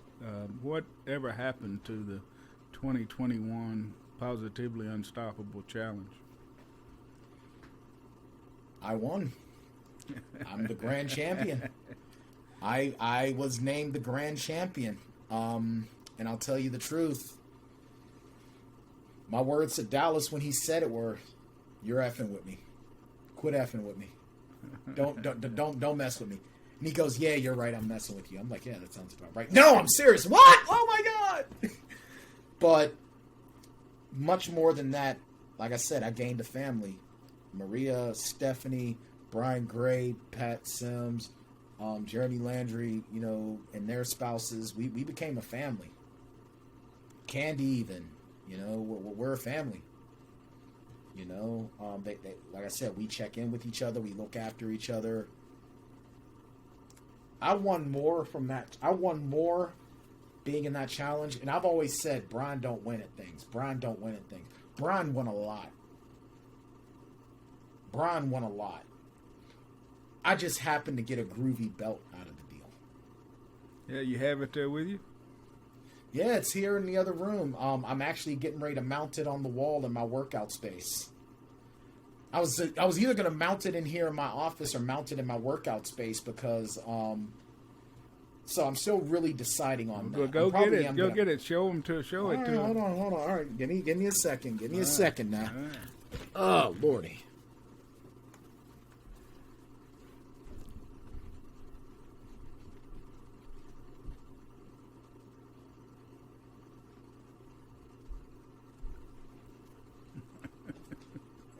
I almost forgot to ask you.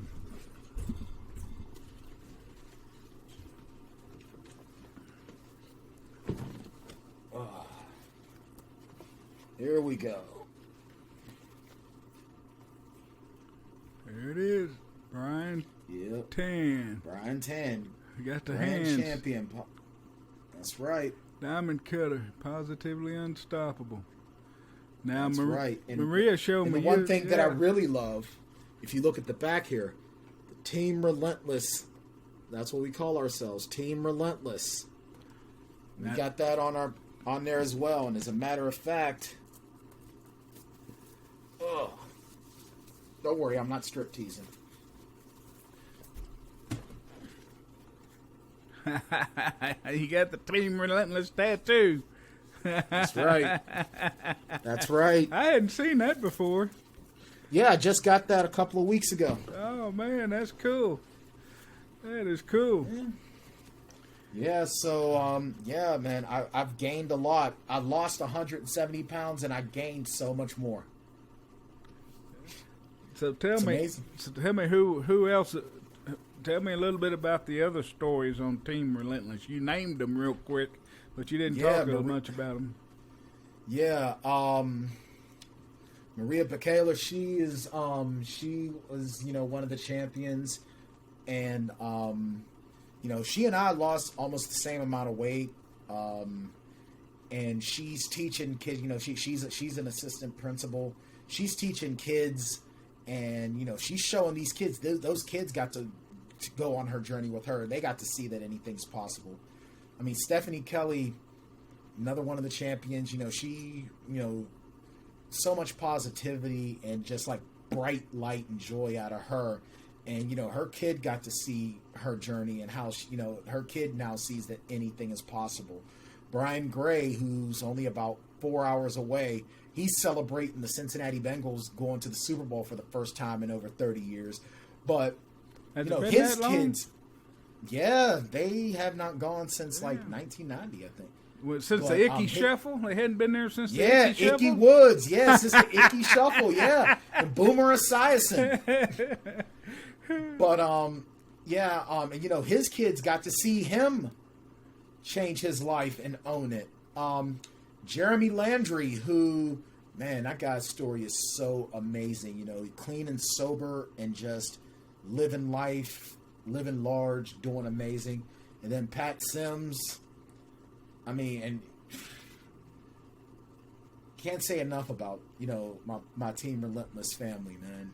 I just can't. Like, they're so amazing. Some of the most wonderful people. And I love them all dearly, man. There's a picture of us doing a human pyramid, and it's so fitting. We hold each other up. We take care of each other. We are each other's rock. We're there for each other. So all It's a beautiful six, all six of the champions of 2021 received a belt. Correct? Mm-hmm. That's correct. Yep. We all I've got seen a belt. Maria's. Maria was my very first person because she came down and to work out with Mary and I wasn't even, I knew I wanted to get the podcast going again, but I wasn't even like ready. And I said, well, shit, I can't miss this opportunity. So I said, you got to stick around and let me try to record you. So she's the only in-person one so far and very first one to come down. So but she's a beast. Hell, she was doing.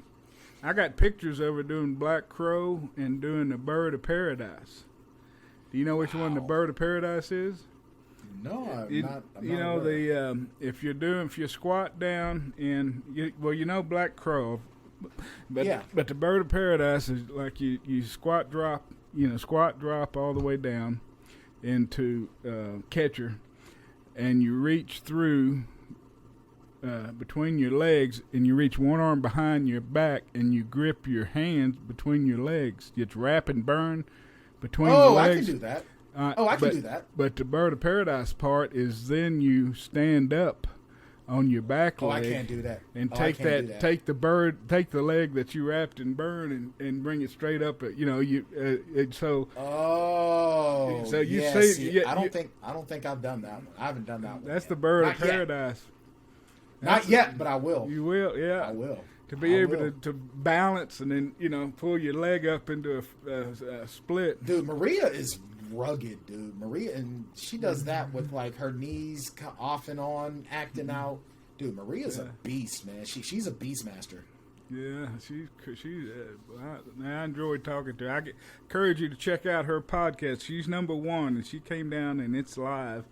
And we had the audio's not quite as good because I just did a hand. My audio was not as good on that, but it's very good podcast. Check out Maria. I still want to get the other four.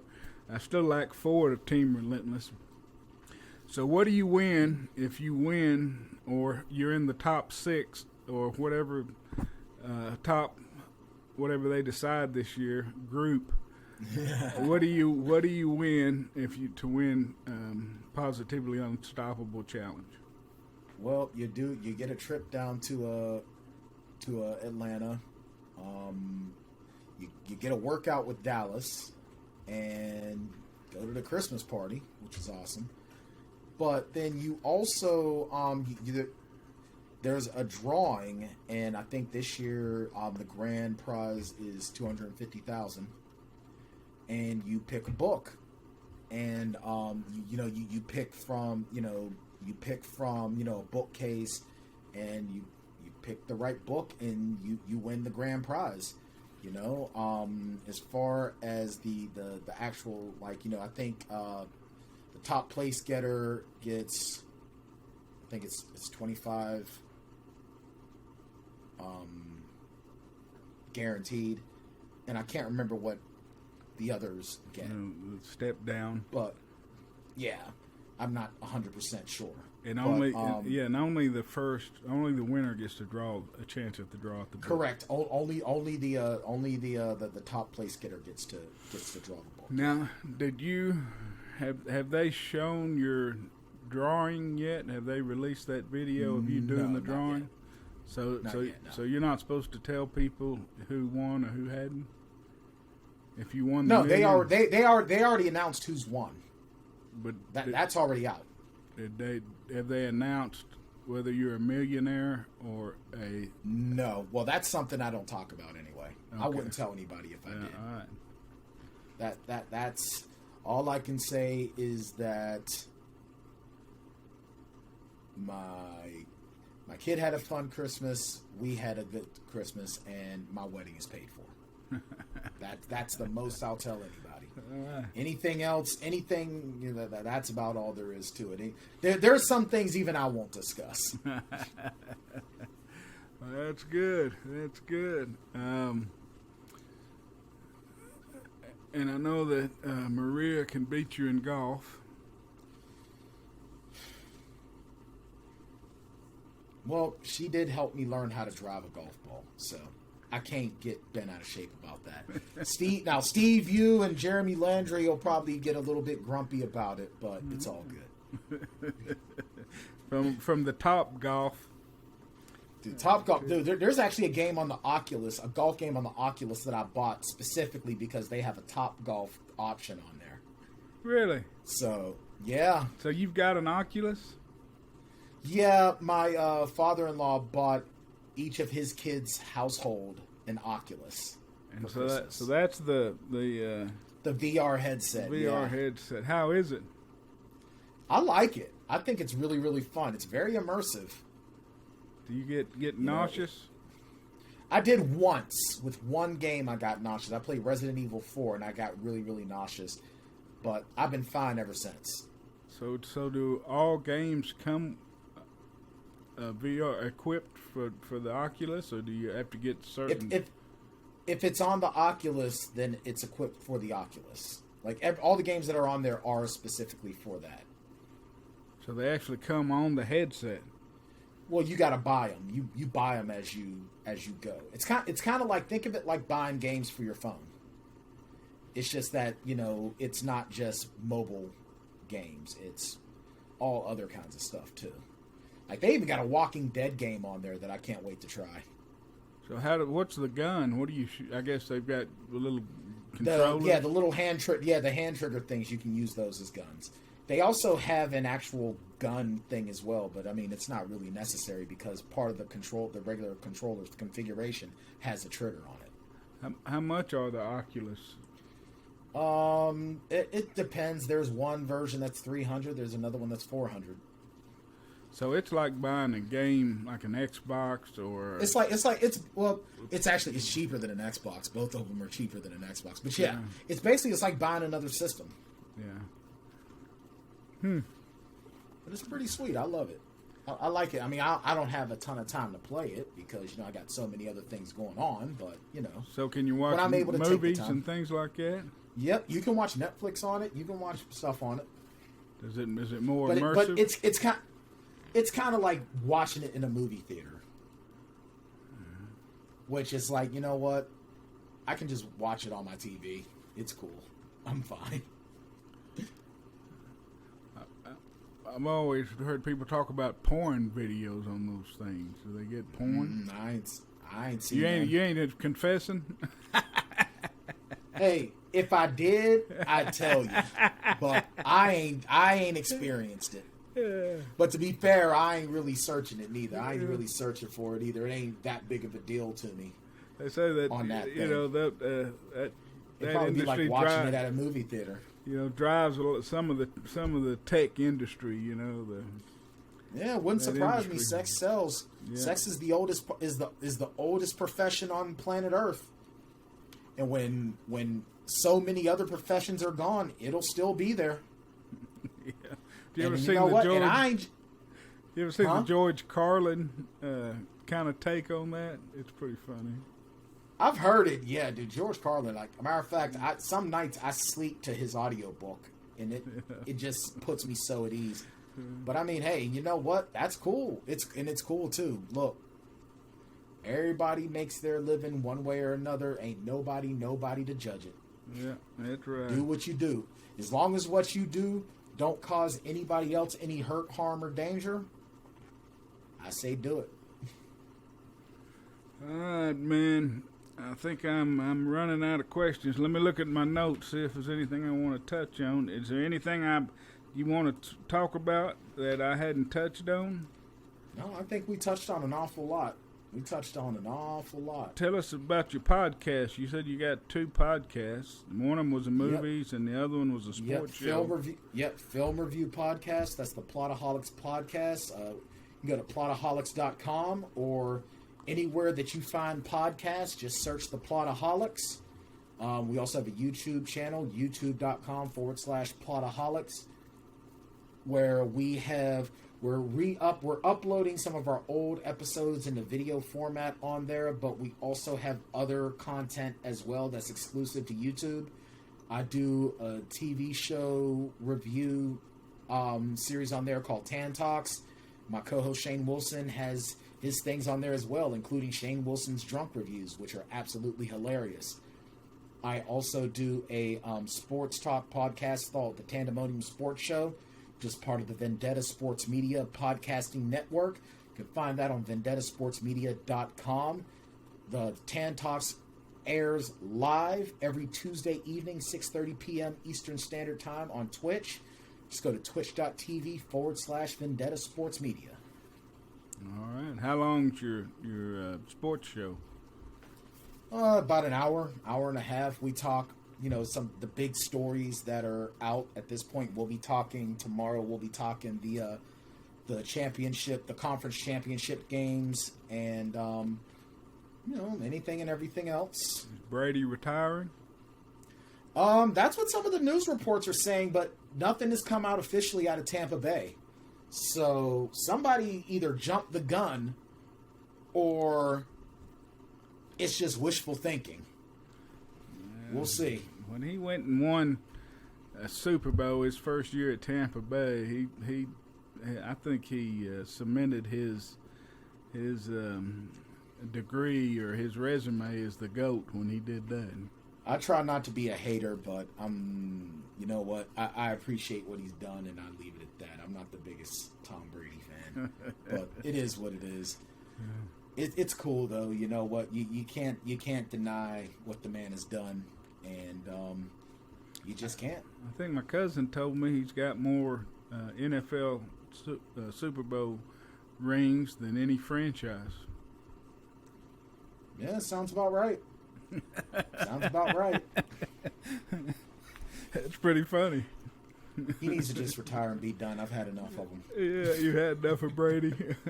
I've had enough of Tom Brady. You know all those other guys that picked all those coaches that picked 198 times ahead of him are pissed off. I'm definitely glaring at Kevin Colbert, the Steelers GM. I'm definitely glaring at him a lot, a whole lot.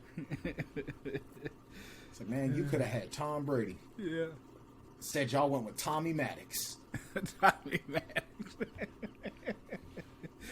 Well, they got close. They had the Tom part right. Yeah, they were close. Close but far. That's funny. It's all good, though. All right, man. I think that's it. Let's see. Okay, if someone wants to follow you on social media or other digital, where would they follow you? Where do they find you? You can find me at Bryan Tann Author on Facebook and Twitter, and at Author Bryan Tann on Instagram. You can follow the Tandemonium Sports Show on Twitter at Tandemonium VSM. V as in Victor, S as in Sam, M as in Mike. Or you can follow the Plotaholics podcast at Plotaholics on Twitter. Search the Plotaholics podcast on Facebook, and find us on our YouTube channel, the Plotaholics. Right. And for Vendetta, you can find me on Vendetta Sports Media. You can go to the website vendettasportsmedia.com. And when's the wedding scheduled right now? April 23rd. Fingers crossed. All right. April 23rd. Fingers crossed. As long as there's not any new variants out there, huh? Yeah, seriously. As long as we don't have like the Super Supreme Super Soaker variant. All right. If someone's going to start the John Baker Chronicles, where do they find and what is book one? Book one is titled Invincible Heart. You go to randomevolved.store. You can go to Amazon, but I prefer you go to the publisher's website. randomevolved.store. And I think you said you're getting your MBA at Western Governors University. University. And how much longer you got on that? Once I finish this one class, I only have 3 more classes to do, and then I'm done. So, plan to be done by this year. So, do you have to write a thesis? Not so much a thesis. We have a thing called a capstone where we basically, I think, basically encompass everything that we've learned. But I'm still stuck in this financial management class, which I can't even think about those other classes until I get through this one. So the, for some reason I was thinking you might have had somewhat of accounting background. I hate numbers. Is that why you struggle? Okay, maybe I got you mixed up. I hate numbers. I'm only taking this class because I want the MBA in business, because a business degree is general enough, but it can take you everywhere. Yeah. So the, I forget what I was talking to you about before that. Shit, I done forgot it. You know, it's hell getting old, man. All right, man. What's for dinner tonight? I don't know. I'm going to go downstairs and see, but I know I'm about ready to eat. It's been a while. Yeah. I know I'm ready to chow down. So, I don't know. I'll see what's what. I think my mama brought me something. Because I think she brought me something because, you know, she appreciated me breaking up the ice in her driveway. So I think Mama brought me something. So I gotta see what Mama brought. What's the weather up there in Pittsburgh? Are y'all getting cold? Getting that cold? Y'all getting that northerner up there? No, we didn't get the snow, thank goodness. But I'm sitting here under a 40-pound weighted blanket with a heater blowing at my feet, and I'm still shivering. It's cold. It is cold here in Pittsburgh. For the frozen tundra. Well, what's funny is how we just bought this house. Next winter, it's going to be a much better situation, I think, because I'm going to be making a lot of changes around this house. So, all right, man. Well, what's your final word? Your exit wisdom here? You're worth it. Maybe that's your shirt right there. You're worth it. Maybe that's your shirt. I think so, man. Because I mean, at the end of the day, you know, when you're fighting with your weight all your life, and you know you're going into this, and you feel like you've lost hope, you don't feel like you feel like you're nothing. You feel like you're worthless. It's like, no, you're worth it. You're worth the fight. You're worth every bit of positivity, every single last bit of it. So don't get down on yourself. Love yourself, because you're worth it. All right, Bryan. Well, I appreciate you taking the time to let me interview you and pick your brain, and congratulate you on being the 2021 Positively Unstoppable Grand Champion, and what you've done. And shit, I still remember you doing them damn handstand push-ups. You were posting handstand push-ups. Oh, man. Yeah. Man. Yeah, I don't... Yeah, those are the... My shoulders didn't like those. I haven't done those in a while because my shoulders don't like them. I might have to see how it works again. Man, I'm just impressed you ever did them at all. That's crazy. But yeah, man, just keep kicking ass and keep inspiring others. Keep doing what you're doing, and I wish you luck. And I support you 100% on trying to help other communities and taking what DDP has given us and passing it on, you know. I appreciate it. Thank you very much. Thanks for being one of my inspirations. You know, I wouldn't be here if it wasn't for you doing what you do. Shoot, man. Thank you.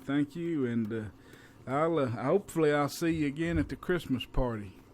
Hey, that'd be great, man. That'd be awesome. Can't wait. All right, bro. I gotta get a fly suit like you had. That's right. Yeah, you got to go all in on the Christmas suit. That's true. That's very true. Hell, I might ought to give you. They sent me two, and one of them was too small for me. One of them probably fit you. Hey, if you ain't doing nothing with it, I'll take it off your hands. We can be twins next year. Send it to we can be twins next year. I got to get back down to 220, what I was, 220, 230 or something. But this one I couldn't get in. I don't know. Well, I may have a suit for you. I never did send it back. So. Yeah, I'll take it off your hands if you ain't doing nothing with it. All right, we'll be twins next year. All right, let's do it.